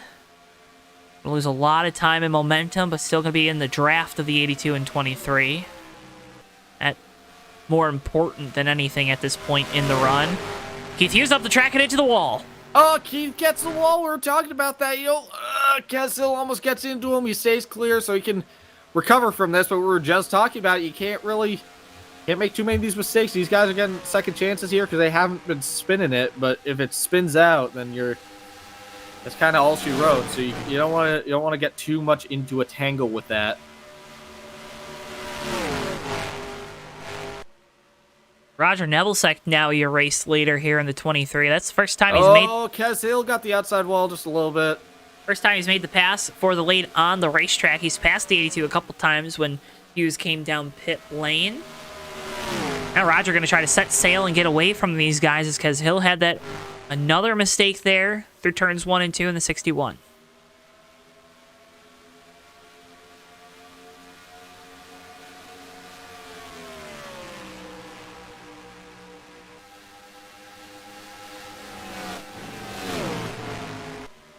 Roger Nebelsack still holding court here in first place with Kez Hill close in tow and Keith Hughes in that third spot.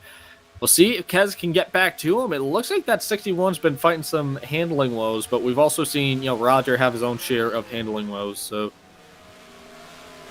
I mean, it's anyone's guess.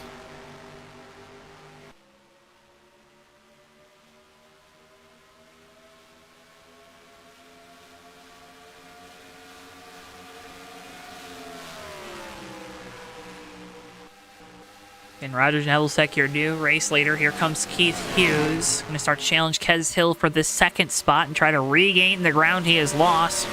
Nebelsack a little slow there on entry, allows these other two top three drivers to... The 23 is Nebelsack. Looked like he just guffed the wall just a little bit there. He did what? Just guffed the wall.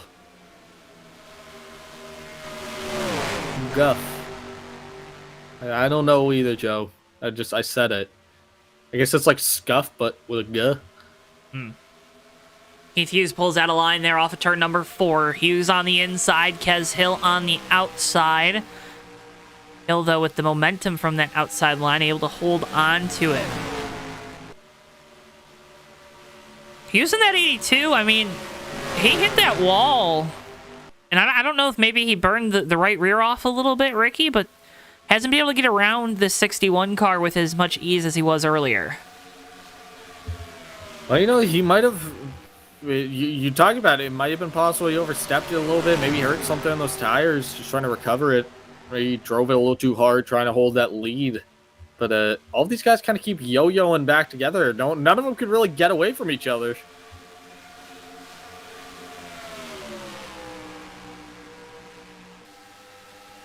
Kez Hill get a big push from Keith Hughes there. They're going to try to catch up on it. Oh, Kez Hill pushed gets a little too much. Wall. 61 going to go sideways. around by his lonesome. And he hangs on to it. How did he do that? A lot of skill and a little bit of help from the wall. Answer you, Ricky. Joe, I'm going to be honest. I think those... those tires might be gone. I think those tires might be a little bit toasty, if not completely and totally eviscerated down to a molecular level. He's Sean Dotson on the inside in the 75, Kez Hill on the outside in the 61.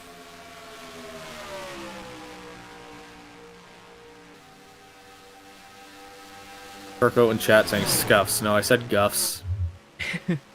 You can interpret that any way you want. That didn't mean anything. I just used a word. I just made a noise and said uffs. It's a Rickyism.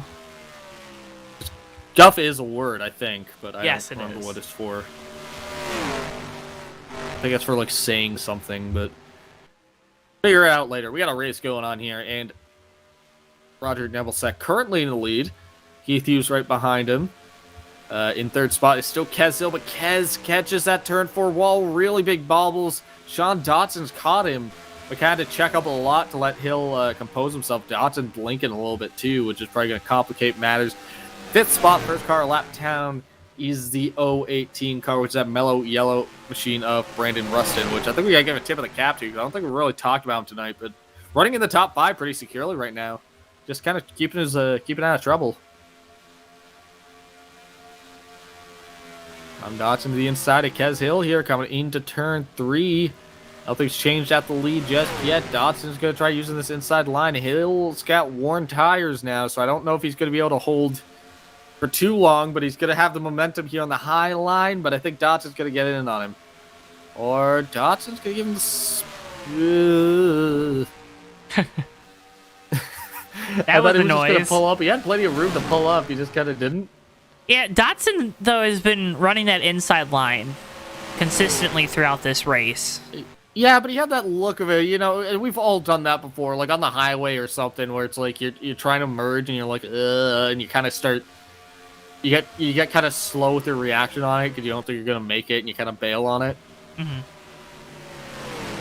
I think that's kind of what it looked like. But Sean Dotson now up to that third spot, so the low line working for him though. Roger Nebelsack though is starting to get a little bit of a. Keith Hughes is keeping some pressure on Nebelsack, making sure he stays at least within 0.7 of a second to Roger. I think what Keith has to do above all is just stay on Roger, stay on this 23 car, get in his head, let him make his own mistake here. We've seen every single one of these guys out here catch that wall. I don't think a single guy has stayed off the wall all night. I mean, heck, Roger spun on lap 1. Machine, so I think he kind of knows. As I say that, the 23 Roger Nebelsack catches the wall. JTN jinx. Here comes the 82. Keith Hughes back to the point. Ricky, that was awful on your part, man. I'm sorry. That is the worst. Jinx. The worst jinx I have seen. I didn't mean that. I didn't think that was gonna happen so quickly. Roger said, "Okay, hold my ski soda."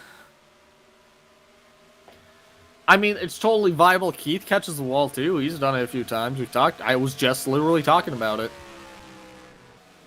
That was horrendous, Ricky. That was horrendous, but also a little Jason bit funny. Dady in the wall right in front of the leader. Jason Dady is catching the outside wall here. All 4 tires appear to be up on that machine. Joe, what's on the hood of that 51 car? I can't tell. Oh. Check on that later, I guess. Keith Hughes still leading. Roger Nebelsack in that second spot now. Dady catches the outside wall again. So it really is just a battle. Oh, Keith kind of got the wall, Joe. There's I think he did at least. Losing a little momentum here down the back straightaway. Oh, if he didn't. Oh, he didn't, but he got so close. He didn't, but he did. He didn't, but he did. He was right in the marbles on that. The car just kicked sideways. Coming on exit, I think, because he had so much wheel cranked into it, but he did technically stay off the wall, I think.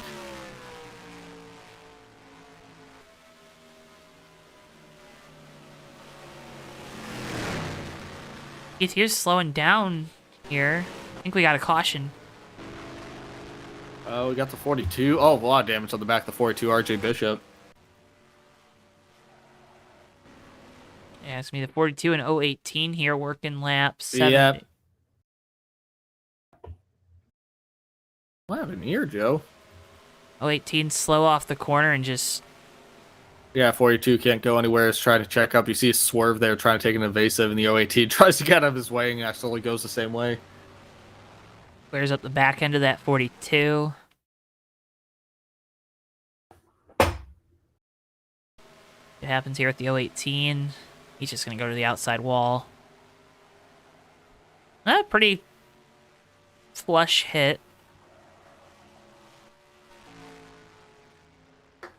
Go high above, see if we can get a good look at Moderate this damage, too, so I mean, contact. his side and rear end damage is relatively fixable. Mm-hmm. There.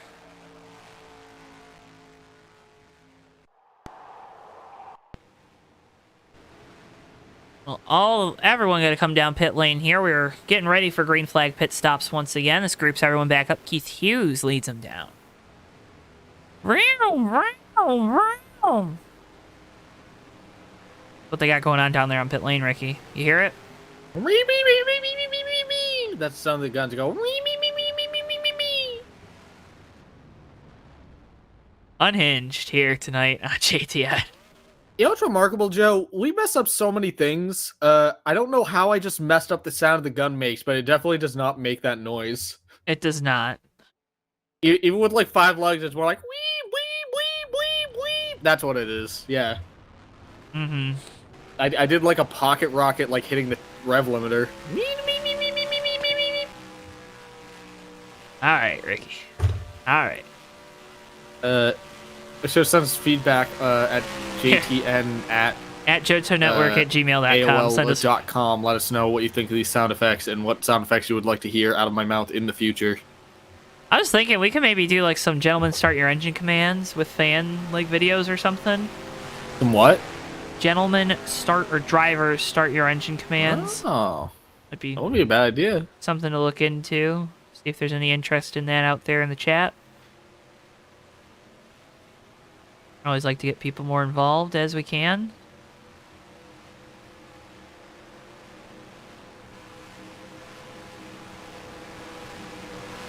Can't tell if these guys are doubling up just yet, but we'll keep an eye on this. I don't think they're going to be going this time. Probably looking at least one. Probably looking at one more pit stop here. Probably at least one more pit stop. So this thing runs green. Kind of had these Oh, yeah. cautions. Well, I mean, we're at 79 right now, so I would assume. How many laps are we getting to a run here, Joe? I'm trying to I do think this it's like quick math in my 20, head. 22 to 24. So I think we should 24, be so- good.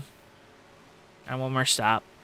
Think Ben you're making a right. good point in chat. Maverick Cup Series, folks. If you want to get in on the action, you want to join out all these drivers out on track, you can head over to the Facebook group.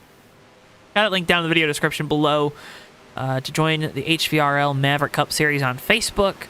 When you get there, you can find out how to sign up, claim numbers.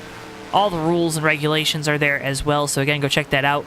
It's got linked down in the video description below, and you can come race with us here at the Maverick Cup Series on Tuesday nights. All the races, of course, live here on JTN, so you're not going to want to miss those. Great little place to get your toes wet. That's what you're looking for in NR 2003. Got drivers from all skill ranges. So you can go check that out. Maverick Cup Series got it linked down in the video description below.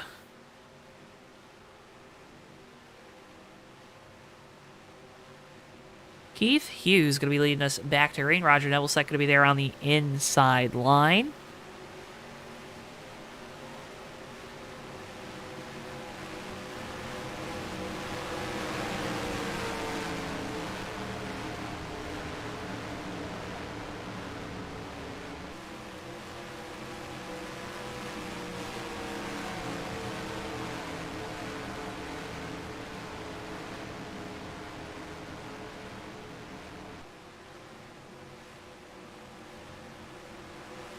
Get ready for the restart coming to lap 81 of 125. Keith Hughes with control. Roger Nebelsick on the inside. Great flag. We're back underway here from Fontana. Kez Hill, a lot of wheel spin there on the 61. He's going to be dropping back and makes contact with the 27. He's into the outside wall. Jason Davey gets into him. Caution going to fly. Maybe not. We'll see. Get him back up to speed. Yeah, we'll see.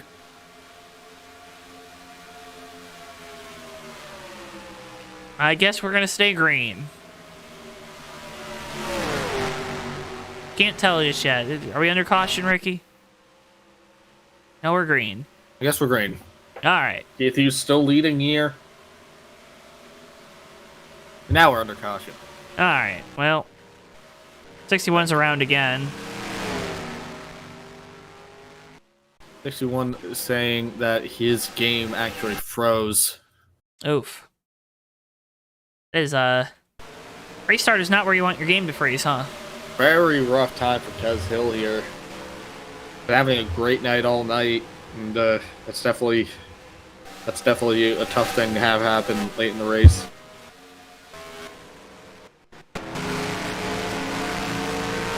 On board with Jason Davey.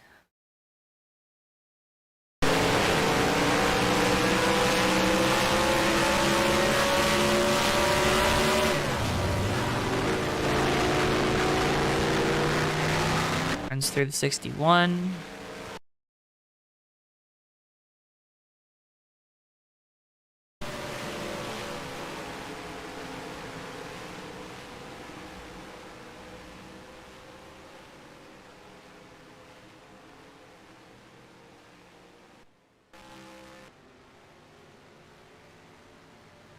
All right, let's see how important tires and fuel are. Pretty important. Everyone going to come back down pit lane.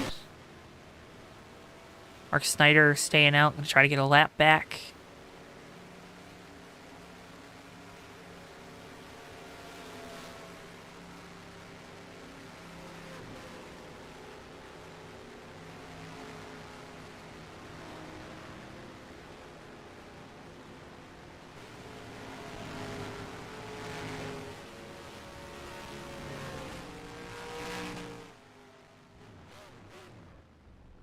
Roger Nebel's I like made going. sure to mute that time, Joe. I sneezed.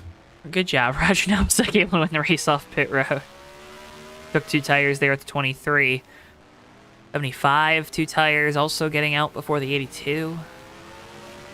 He was going to fall back here on the restart, not going to have control for this one.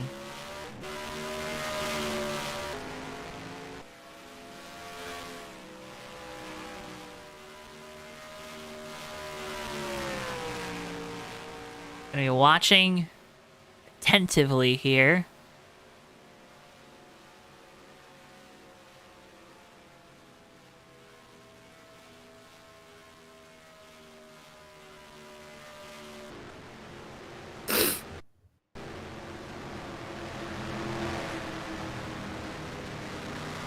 While we're under caution here, let's go ahead and get a word with our friends at AutoSim 2.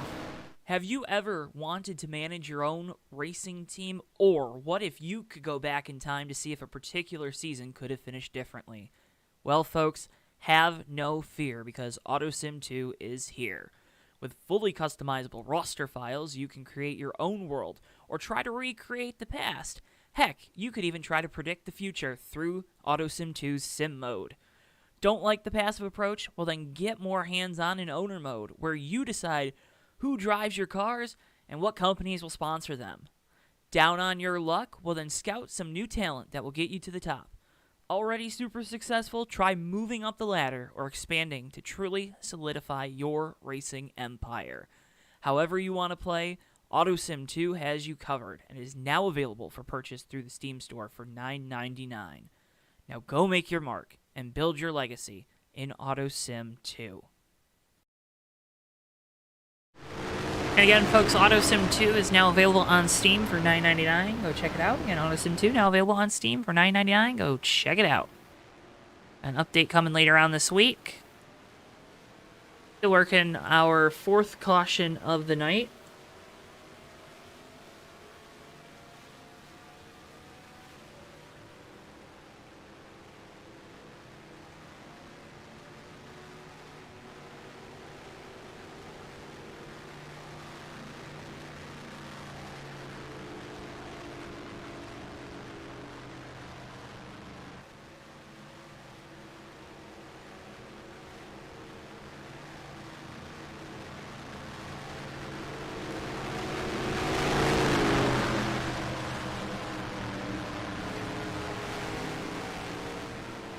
I was pacing around out here, Joe. I'd imagine we'll probably be going green next time by. I would assume so. That is the theory I am working with at this moment. Yeah, you can see him doubling up.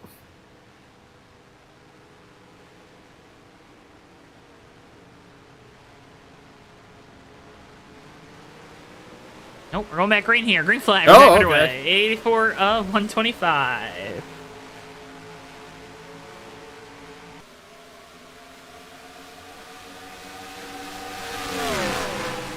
John Dotson up into the 2nd spot now, but Keith Hughes fighting on the outside with him.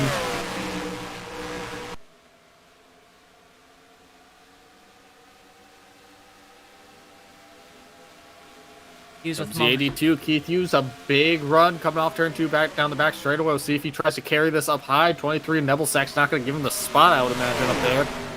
Yeah, Nebelsack going to make sure he stays in that high line. 5th place, 42, RJ Bishop back on the lead lap. Finally back in this race late after a lot of misfortune. Was very fast early on. Finally within spitting distance of these leaders again. Keith Hughes right on the back bumper of the 23. Roger Nebelsack coming into turn 1. Now, if you're Keith in this 82, do you maybe have a little more patience here and try to ride this out? He made the mistake when he took the lead that last run. Obviously, he got the lead back. But do you maybe start considering just riding this thing out a little bit? Kinda. I mean, I don't know. You just saw him right on the back bumper of that 23. 42, RJ Bishop. Big send on the bottom on Sean Dotson to take that position, but Dotson going to cross him over. RJ Bishop only has one number on the dial, and it's 10. That 42 is all out all the time, and saw with that big move to the bottom, now going to be looking for 3rd on the outside of Sean Dotson through 1 and 2. Jay gonna get really close to the wall there through turn number 2. They're gonna be side by side down the back straightaway. Scratch that. Dotson clears. RJ gonna try the crossover down the back. RJ Bishop back down to the bottom here. Big send right down by the apron. Gonna clear the 75, but Dotson gonna get a big run back around. On Dotson back to the inside. Will have the 3rd spot this time at the line as the 42 travels back with the momentum on the outside. Leaders are still nose to tail at the front of the field, but they are static for the time being. RJ Bishop able to squeeze that 75 as their contact. Together. Roger Neville second to the outside wall, but he keeps it straight. Here comes everybody.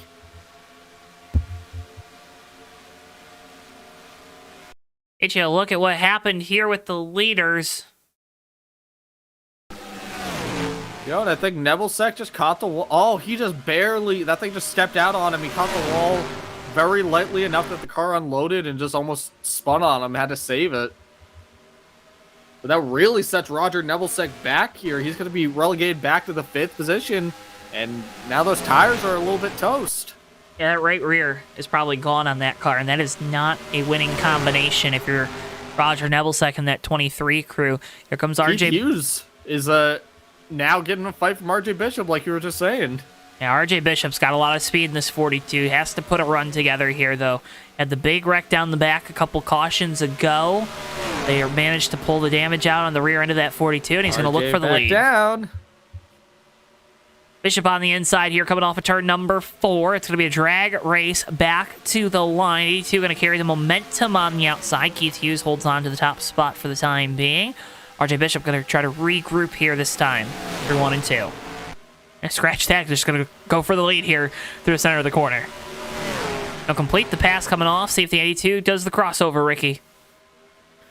Oh, we see Dotson catching the outside wall. Keith Hughes has got to run, but RJ Bishop might actually have this, Joe. He's going to be able to fend off the crossover. RJ's got to run a little bit of a higher line now that he's gotten the lead. No need to be diving it down on the bottom and using up those tires any more than he has to. Kez Hill with a slider. Bishop on the outside again. The battle for 3rd. Kez Hill, big slider there on Sean Dotson through 3 and 4. Able to hold on to the spot to the line. Keith Hughes all over the back bumper of the race leader as we watch the battle for 3rd.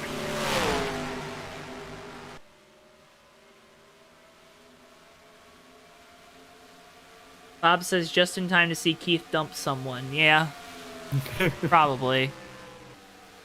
That's your back, Tate.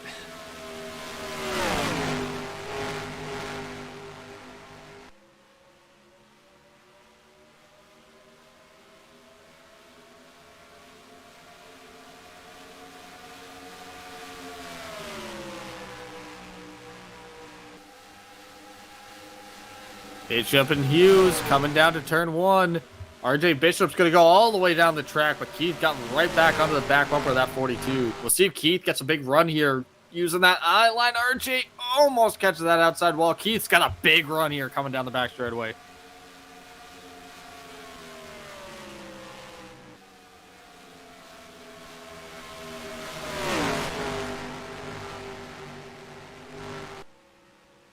Crash him, Keith, return.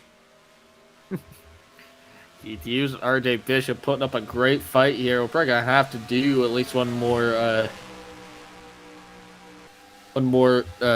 pit stop for the end of this, I would think, Joe.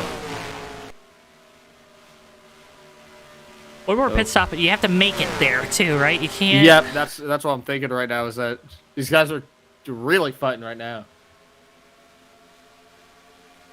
Like, things are stabilizing there. Top 5 are all kind of single file. Everyone else kind of running in their own little zip codes for the time being.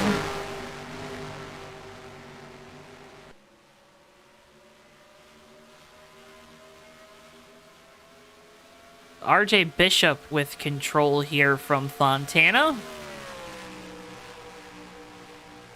Working lap 93.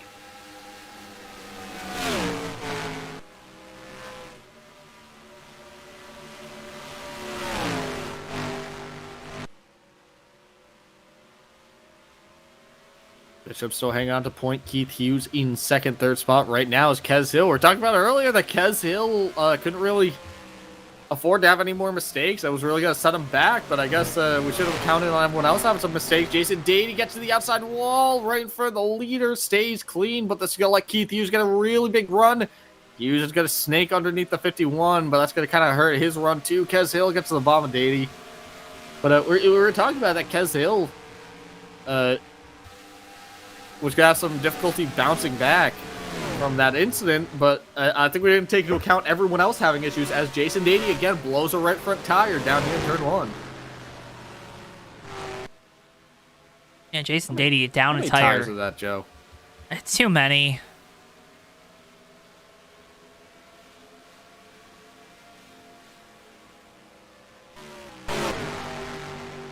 Roger Nebelsack moved back up into 4th after that hectic restart.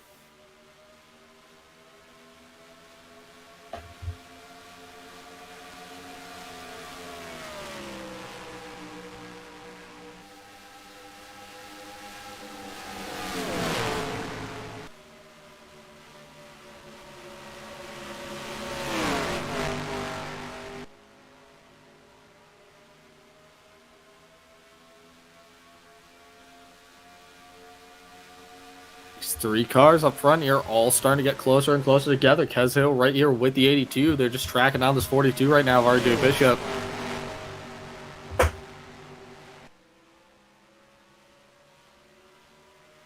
Craig saying in chat, reminds me of old DW running that 66 Kmart car. Ricky, you have fond memories of the Kmart car, right? Yeah, Jason Dady is stopped on the back straightaway. Oh. We're gonna watch the 51. I like Kmart. Yeah. You miss All right, now it's Kmart? rolling. I'm not really sure what happened now. I don't know if something disconnected for him. Or is that tire still down? Yeah. What? I don't think he's... Okay, well, here comes the leaders coming up on the 51. Oh. You gotta be careful here, guys. Coming with a lot of speed. You see Keith Hughes taking an evasive maneuver, but he's really got the run on the 42 RJ Bishop. Yeah, I think RJ slowed up. Jumps to the inside. He's got to fall back inside of the 42, or fall right back in behind the 42, excuse me, coming into turn 1. And Bishop gets into the wall. Not Bishop. Keith Hughes gets into the wall. I can't keep track. Here comes Kez Hill. Keith Hughes with a big stumble there into the outside wall. Joe, I can't keep up with this. Jason Dady is still on track with a blown tire. Joe, I think he's just going to take it to the end of the fuel run. I guess. I mean, you can't fault him for trying. Coming down on the apron right now, I think he's going to go in this time. I got down there this time. Well, keep an eye on the 51. I think you need to track how many laps he goes on that right front tire. I think I'm gonna designate that to you, or delegate that to you. What? Kez Hill gonna go for a spin. Kez Hill goes around in turn 1. And Saves he it. Saves it. Oh, no. He doesn't. Oh, nosed into the outside wall. He's around. Single car spin, we stay green. Heartbreaker there for Kez Hill. Gonna lose a lot of time. Gonna need a caution to catch up, most likely. There's a good bit of damage on the nose of that Chevy SS too, Joe. I don't think that car is going to be the same after this. No. That might be one of those hits you don't bounce back from. Yeah. Well, RJ Bishop is now on point.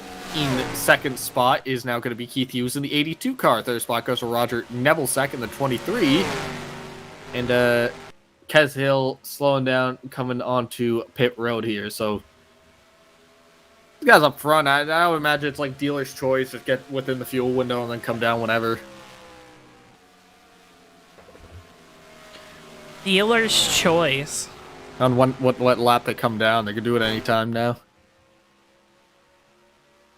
Dealer's choice, man. What would your choice be? I almost want to say sooner rather than later. The 51 and the 61 are around on pit road, by the way. What? Part of me wants to say sooner rather than later, but at the same time, I don't want to. I don't want to I don't want to have to deal with fried tires at the end of the run. I guess it depends on what these other guys do. Which that's the hard part for RJ Bishop. He's kind of the one dictating it. If he goes in, I would imagine these other guys would stay out. And vice versa. Yeah, 61 and the 51 having an incident on pit road there. Jason Dady and Kez Hill. So Hill stay goes from bad to worse here. Oh, yeah, it's good to bad to good to bad to really good to bad to worse. Good to bad, from good to bad to good to bad to bad to worse. Is that what you said? Yes. Okay. Making sure. Don't want to misquote you.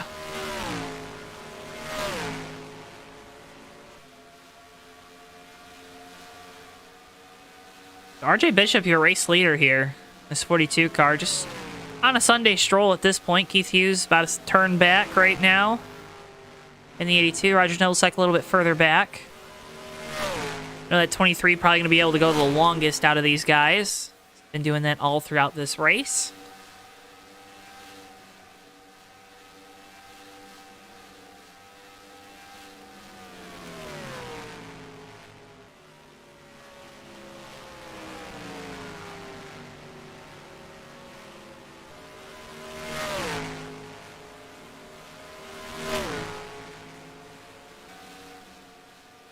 RJ Bishop still leading here. I guess it's a matter of just who makes it to the end alive here, Joe. Probably.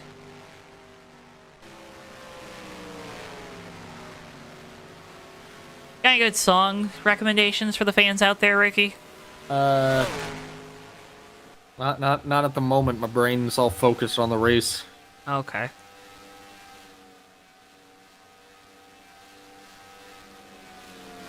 Just a question.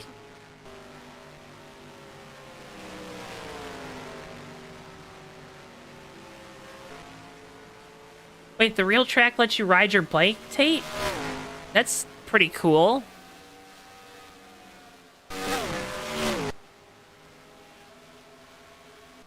Unless I'm, like, forgetting something newsworthy, which is also very likely. Yeah, RJ, just, again, Sunday stroll right now in this 42, just trying to keep this car clean. Trying to keep Roman Reigns, the Tribal Chief's face clean on the right side of that car. Do you acknowledge him, Ricky? What? Do you acknowledge Roman Reigns? I know nothing wrestling, so yes, no, maybe so. Okay. John Dotson coming down onto pit road, so that's going to be from 4th spot. That's going to be probably the closest that we're seeing for the leaders starting to evaluate pitting, and I see RJ Bishop saying that he's going to be pitting. Darren says he's got a song recommendation. What is it? Oh, man.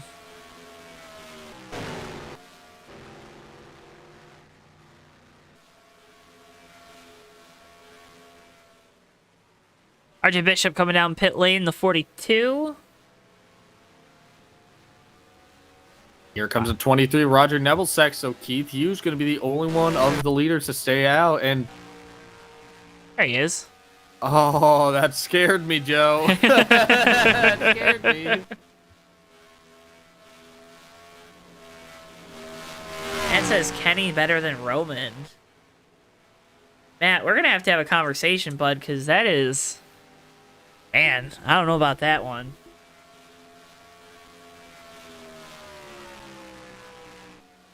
He's probably more athletic.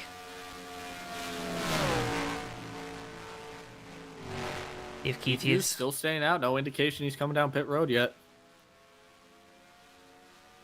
Yeah, I think that as the 42 and 23 are coming off of pit road here, you got to think that Hughes at this point is either... Oh, 33 Chaviana hard to the outside wall by himself, but we stay green.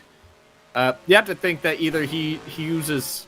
I don't think necessarily waiting on a caution, but I think he's trying to run this out longer so that he has those fresh tires on the back end, kind of let these guys make mistakes on those worn tires and lose all that speed and then kind of capitalize on it. Only problem with that is you're less than 20 laps to go here, Ricky. That's true. I mean, we're coming down to the end of it here. Giving Keith elects to pit. Looks like he's coming this time. Yep, now he's coming down. Goes 2 extra laps in the 82. Really aggressive coming to pit lane. Darren.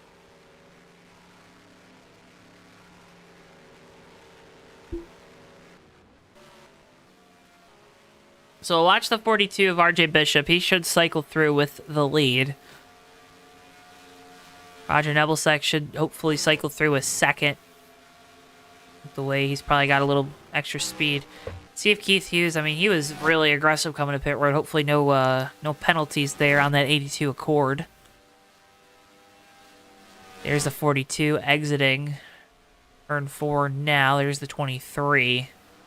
82 has still not been released from the pit box, so RJ going to be able to get out in front of this 82 car. I believe Roger's going to be able to get by him too. There he goes.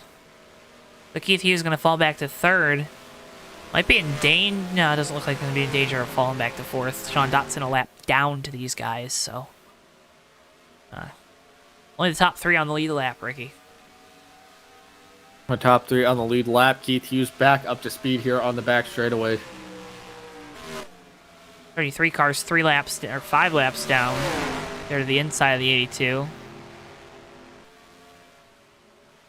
He's going to try to get the momentum back rolling with this 82. They're both on fresh tires. They're going to be side by side here down the front straightaway as the 51 is slow. Do they still have a right front tire this time, Ricky?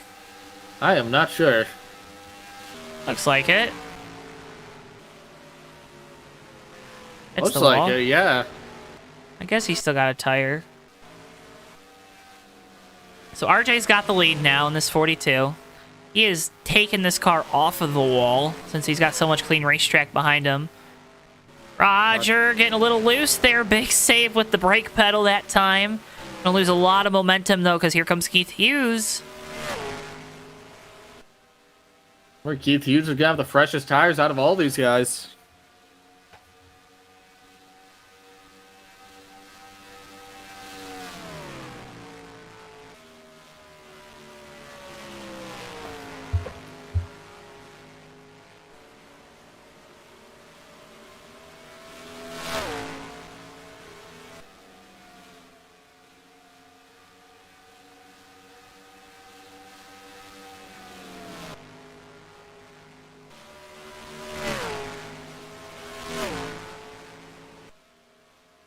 Mark Snyder doing some lawn care there. 15 to go. 8 laps to go. RJ Bishop's just got to hang on here, but that's easier said than done. We've seen so many guys make so many mistakes here tonight. Every single guy in the field has made some mistakes in some capacity, so you don't want to make it now. Count your chickens before they hatch here. RJ Bishop just trying to get to the end of a chaotic Auto Club race.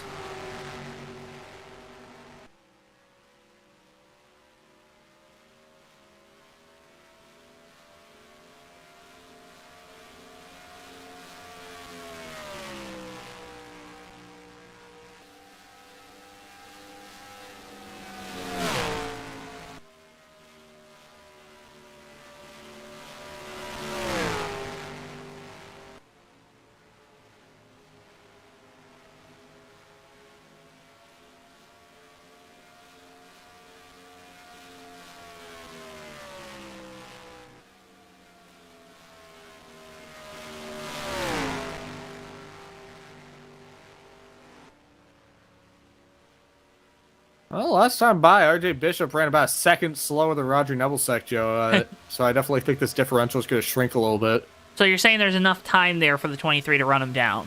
I absolutely think there is, because you've seen how quickly these tires fall off.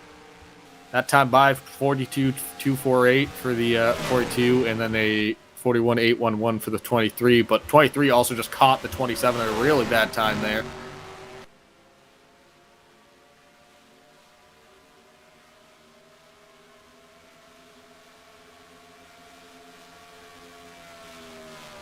RJ Bishop just trying to get to the end of this thing. He is coming around here for 12 laps to go at Auto Club, just trying to kind of log away these laps to get through. Roger Nebelsack has kind of gotten to clear sailings as Keith Hughes is coming up on the 27 of Mark Snyder. Snyder gets out of the way.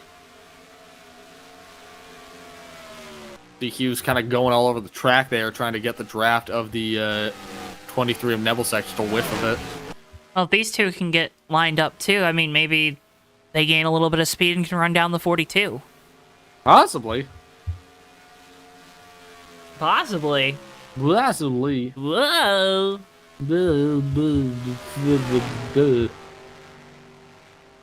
Watch Making us. fun of me. Shut I'm up. not making fun of you. You want me to make fun of you? No. Okay. Keep it that way. 11 laps to go here from Auto Club. RJ Bishop still leading. The lead is to 4.9 seconds. See, that stays the same. Goes back up to 5.06 after the after both these guys' encounters with lap traffic. It seems like it's kind of steadied out.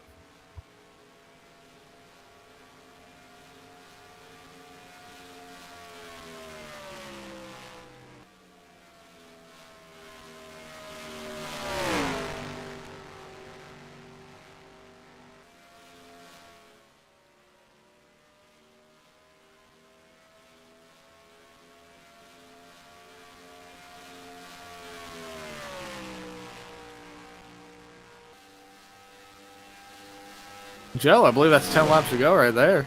Yep, it is. We're looking for a 10 to go sponsor. So if you're interested, you're in the market, you want to sponsor our 10 to go segment, contact us at JoeTowNetwork at gmail.com.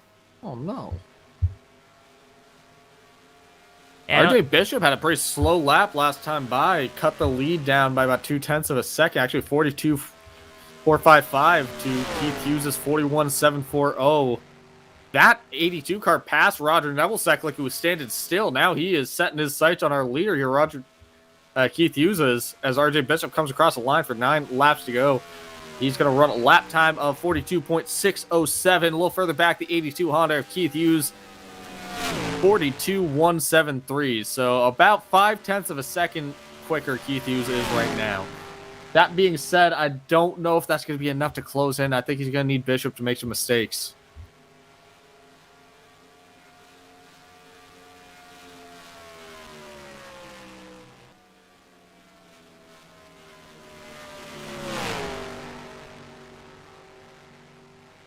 You can just visually see that A2 is faster in the corners right now in the 42. yeah, I mean, he is moving. It's going to be close, though.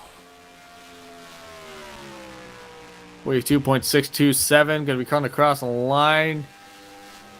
42.112, so down to 4.3 seconds for Keith Hughes. Hughes just got to keep staying on this and hope that Bishop runs into a little bit of trouble.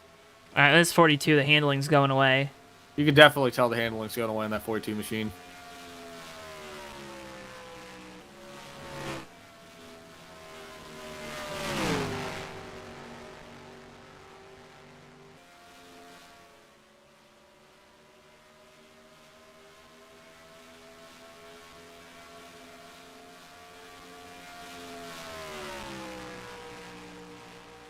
Time by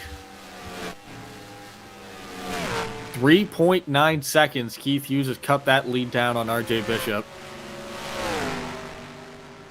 RJ Bishop's coming up on a lap car here too, the 61 of Kez Hill, which we know this car Hill is fast. We'll see what Kez does. He's trying to stay on the lead lap because he will be the lucky dog. That being said, next car is 2 laps down, so he doesn't necessarily need to race too hard. But you see the 42, RJ Bishop actually has to slow down quite a bit for the 61 to kind of get around him. We'll see if Keith can kind of capitalize on that. 6 laps to go at the line for RJ Bishop in this number 42 Chevrolet. Looking for a win here in Fontana. What'd the gap shrink to that Keith time? Hughes had a big issue last time. Went up to 6 seconds, so I think Keith stumbled. Is Keith shifting? I don't... Yes. I don't know if Why? that's why he's doing that, but well, surprising if he is. He was pretty much gaining quite steadily. Doing what he was doing. Yeah, he is shifting. We'll see what it does this time by, but I think this 42 blinks a little bit. My heart skips a beat. Wouldn't be Maverick Night in America without something crazy happening at the end, right? 43.605. Yeah, I think Keith is kind of tossed it doing the shifting, as that has hurt his lap time tremendously. I do not understand that at all. I am completely at a loss. If we get a chance to talk with him, I'll be curious about that. I would imagine that he might have conceded that he wasn't going to catch the 42, but I Why don't would you necessarily know if still? that's the case. He was catching Bishop by a very wide spread. But now he's starting to lose time back to the 23 at Nebelsack. But he's still shifting. Right. Nebelsack's not shifting. Right. I'm going crazy up here. I'm going crazy like Larry I'm not Mack. sure, Joe, but I think RJ Bishop just got the race won right there. Well, it's you better knock on that desk because he just hit the wall. He gets the wall just a little bit, but no big hit. And he's blinking now too. Oh boy.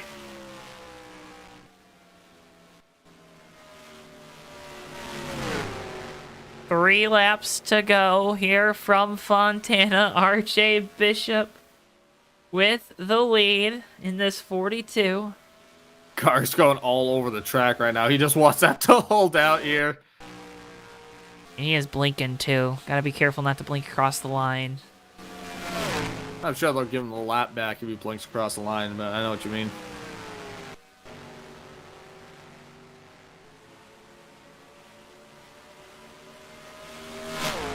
Oh man. Are you on the edge of your seat? I'm on the edge of my seat. Just to see if he can get it home. Just to see if he can get it home, yeah. Gap for between second and third has stabilized here as well.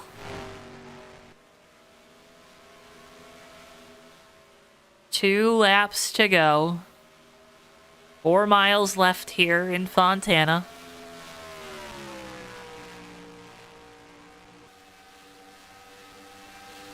For RJ Bishop.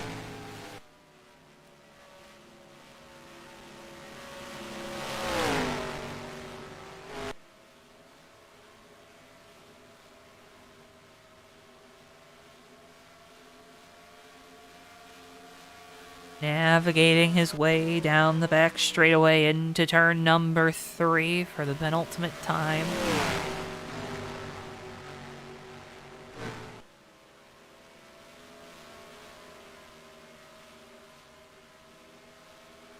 Off of turn 4 to the line. White flag. 1 lap to go here from Auto Club Speedway. Kez Hill getting on by. 61 had come down and taken tires. Just need 4 more corners if you're the 42 of RJ Bishop.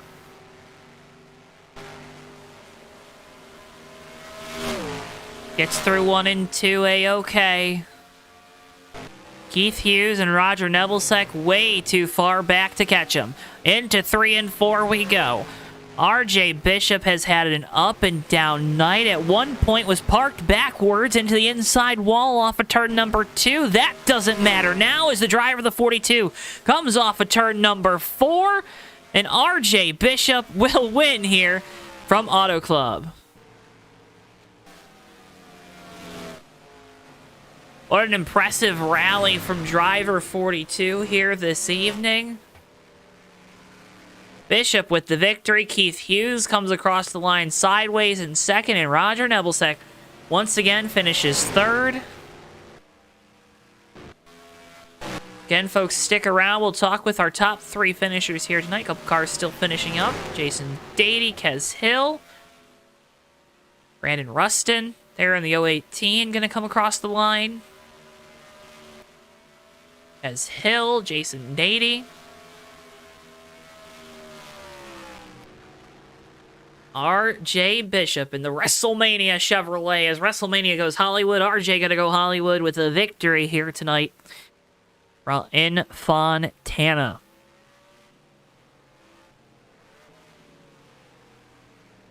Burn it down, RJ Bishop, race winner here tonight in the Maverick Cup Series.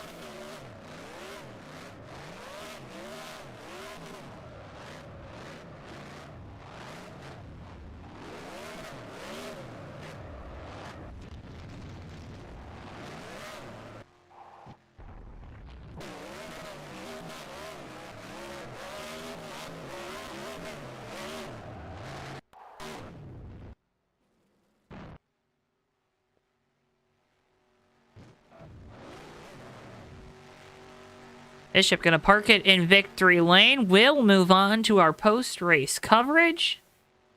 Get results on your screens momentarily. Again, folks, can't thank you enough for tuning in to JTN tonight. Make sure if you haven't already, drop a like on the video and subscribe.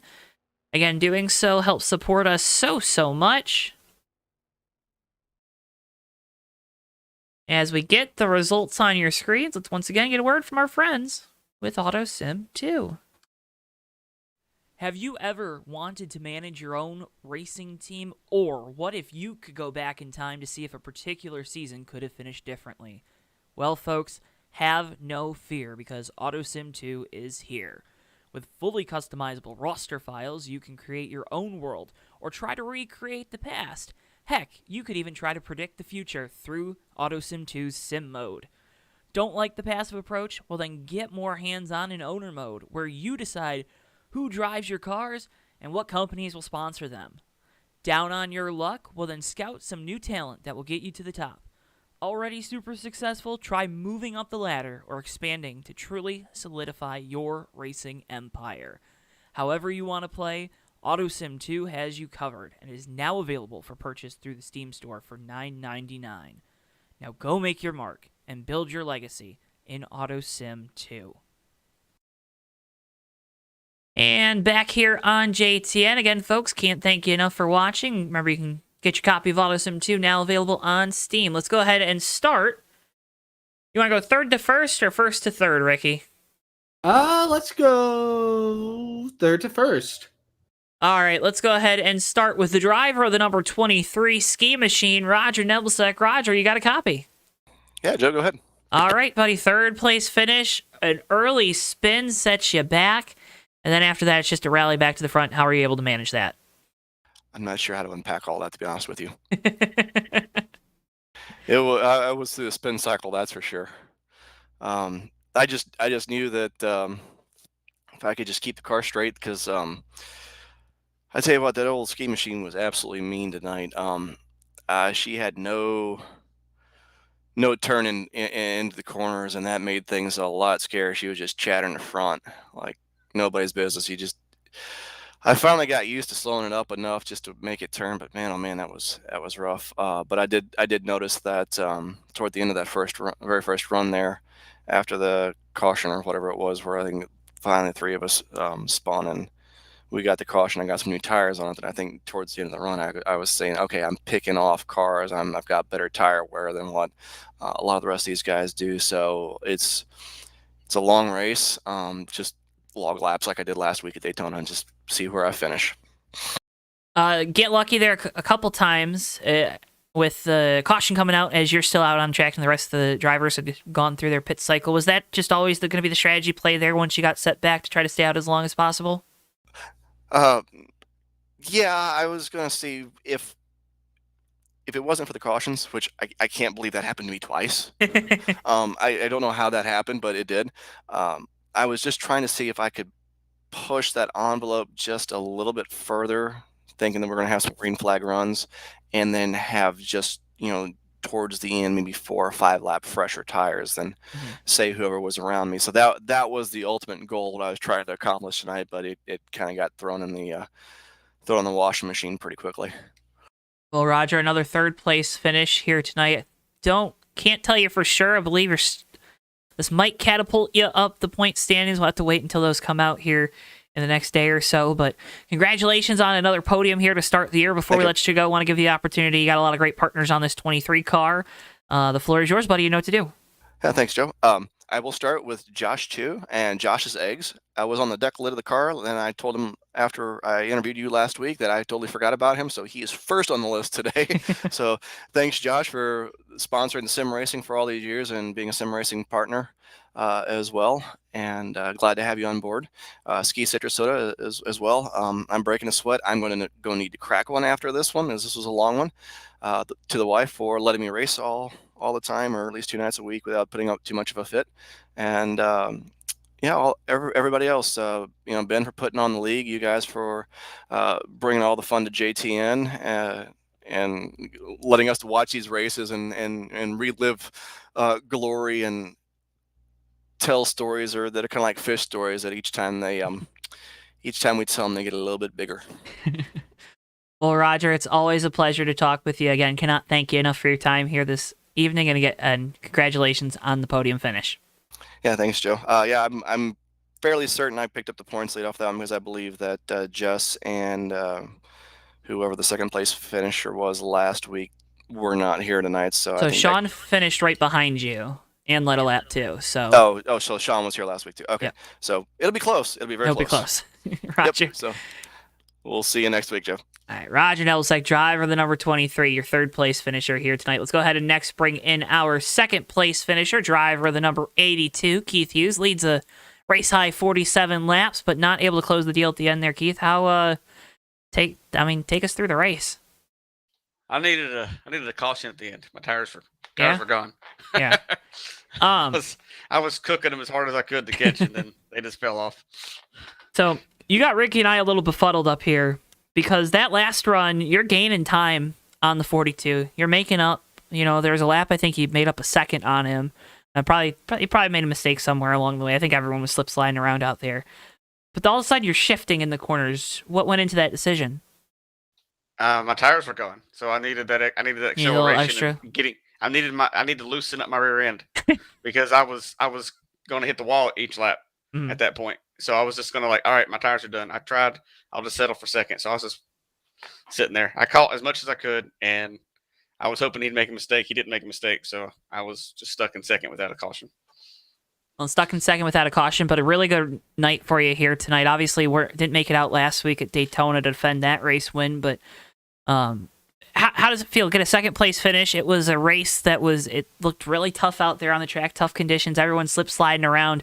Is there anything gratifying about finishing second, or is it more disappointment with not getting a win? I'm not disappointed. I mean, I'd like to win, but I mean, it was a very challenging track. It didn't have much racing room. There was the 48 was, I think 40, whatever number 42 RJ is, 42, 48, whatever number he is, 40, I think. He was the only one that I see that could use the bottom and pass, and then I could slingshot around the outside, but I just couldn't make that top middle line work. And I just rode up top hoping I could save tires better, and almost did. I just needed one more caution, and I think I could have got it done. But I like a good challenging race. I wanted to win, but congratulations to RJ. Well, Keith, a challenging race, but a second place finish is something good to show for it. Congratulations on that. Before we let you go, I want to give you the opportunity. A lot of great partners for you in this 82 team. The floor is yours, buddy. You know what to do. Yep, I want to thank Mountain Ops being my sponsor. Thank my league mates, Monday Thunder. Mike Carroll was my teammate tonight. He unfortunately had some disconnect issues with admins. Couldn't hear him. He needed the black cleared, got DQ'd. To feel sorry for him. He had a good car too. Maybe we could have made a run together if that was the case. Just thank y'all for hosting. Thank Ben for running this league. Maverick Night in America is my third favorite night of the week because we race on Monday Thunder race on Sunday and Monday, but Maverick Night in America is my third favorite night of the week. Well, Keith, can't thank you enough for taking the time to talk with us after this one. Again, congratulations on the second place run, and good luck in these races throughout the year when we see you and this 82 team out there on track. All right, thank y'all. Keith Hughes, driver the number 82, your second place finisher here tonight. Let's go ahead and finally bring in our race winner. He's the driver of the number 42 WrestleMania Chevrolet, RJ Bishop. RJ, you got a copy. Hello there. Hello. Mr. Winner Chicken Dinner, how's it feel? Pretty good after last week. I bet, hey, a couple spins there early put you back. I think there's 1 point heavy contact with the rear end of the race car. How did you mentally keep in this race? I tried not to rage as much as I usually do when I wreck, but I kept myself in line for the most part. How difficult is that? Not as bad, to be honest. Slip sliding around out there tonight. Keith pointed it out, and we saw it throughout the race. You were the one guy that was able to make the passes on the bottom effectively throughout a run. Why do you think you were able to do that? I have no idea, to be completely honest. I just went down there and just sent it, and it somewhat worked. So surprised it did.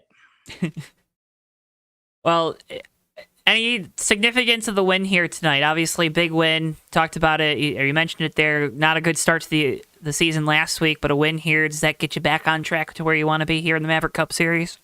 Maybe, because I'm gonna do a part-time schedule anyway, so I'm just picking and choosing races as I go. All right, one last question for you before we get you to do all the fun sponsor stuff. Who you got winning the main event on Sunday night? Cody. Okay, all right. Think it's time for the tribal chief to lay down? Yes. If Roman wins, I'm gonna riot. Okay. All right, RJ. Well, I'm sure the execs that are part of your Peacock deal on that 42 are happy to hear that, I'm hoping. Before we let you go, though, I want to give you the opportunity. You got a lot of great friends, partners that help you get to the track every week. The floor is yours, buddy.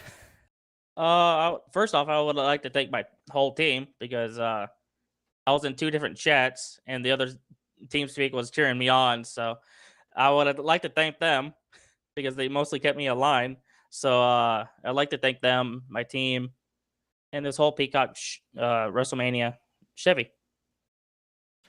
All right, well, RJ, again, congratulations on the win here tonight. Cannot thank you enough for talking with us. Now go celebrate. I think you get one of those big WWE Championship commemorative belts now, too, because you got the win in the WWE car. So go get your title. Enjoy WrestleMania this upcoming weekend. And again, can't thank you enough for taking the time to talk with us. Thanks. Adios. RJ Bishop, driver the number 42, your race winner here tonight from Fontana. Well, Ricky, that's gonna complete our coverage here tonight. How you feeling? I had a lot of fun, Joe. It was definitely a track that you had to be on your feet for, and RJ Bishop was on his feet all race there, all over the place, walks away a winner tonight. But a very, very interesting race of attrition. I had a lot of fun with that. I've not seen a race like that in quite some time. It's Maverick, baby. Maverick Night in America, what more do you expect? We'll be back in 2 weeks' time from Las Vegas Motor Speedway at 8:30 p.m. Eastern Time for our next Maverick Cup Series broadcast. Before then, though, we'll be live Thursday night from the Richmond Raceway with the Bomb Squad Racing Cup Series. Don't miss out on that one. 9:05 p.m. Eastern Time. Join myself and our very own Joseph Weaver on the call for that one with the Bomb Squad Racing League. Folks, again, to follow us or to keep up to date with us here on JTN, you want to follow us on our social media at JoeTowNetwork, Twitter, Facebook, TikTok, and Instagram. We cannot thank you enough at home for watching here this evening. Make sure if you haven't already, drop a like on the video and subscribe. Again, doing so helps support us so much here on the JoeTow Network, JTN. With all of that being said, for all of us here at JTN, for Bristol, our producer, for Ricky Collette, I've been Joe Twansky. Thank you so much for tuning in, and we'll see you guys next time live right here on JTN. So long for now, folks. Yeah, and they're going to be 3 wide coming to the checker. Never mind, they're going to be... Oh! Turn 4 into the trioval, Whitehill and through the grass. It's going to be Noah Joyce winning his first career race in the Red Bull Cup Series. Off the line and a wreck it behind him. You have cars flying everywhere. Cars upside down. It doesn't matter. Noah Joyce has done it. He's won a Daytona in a 3-car. Behind, they're going to be side by side again. Contact there between Sinner and Bordeaux for The contact! Oakley into the wall. That's going to be Jack Healy coming to the line. Jack Healy with the right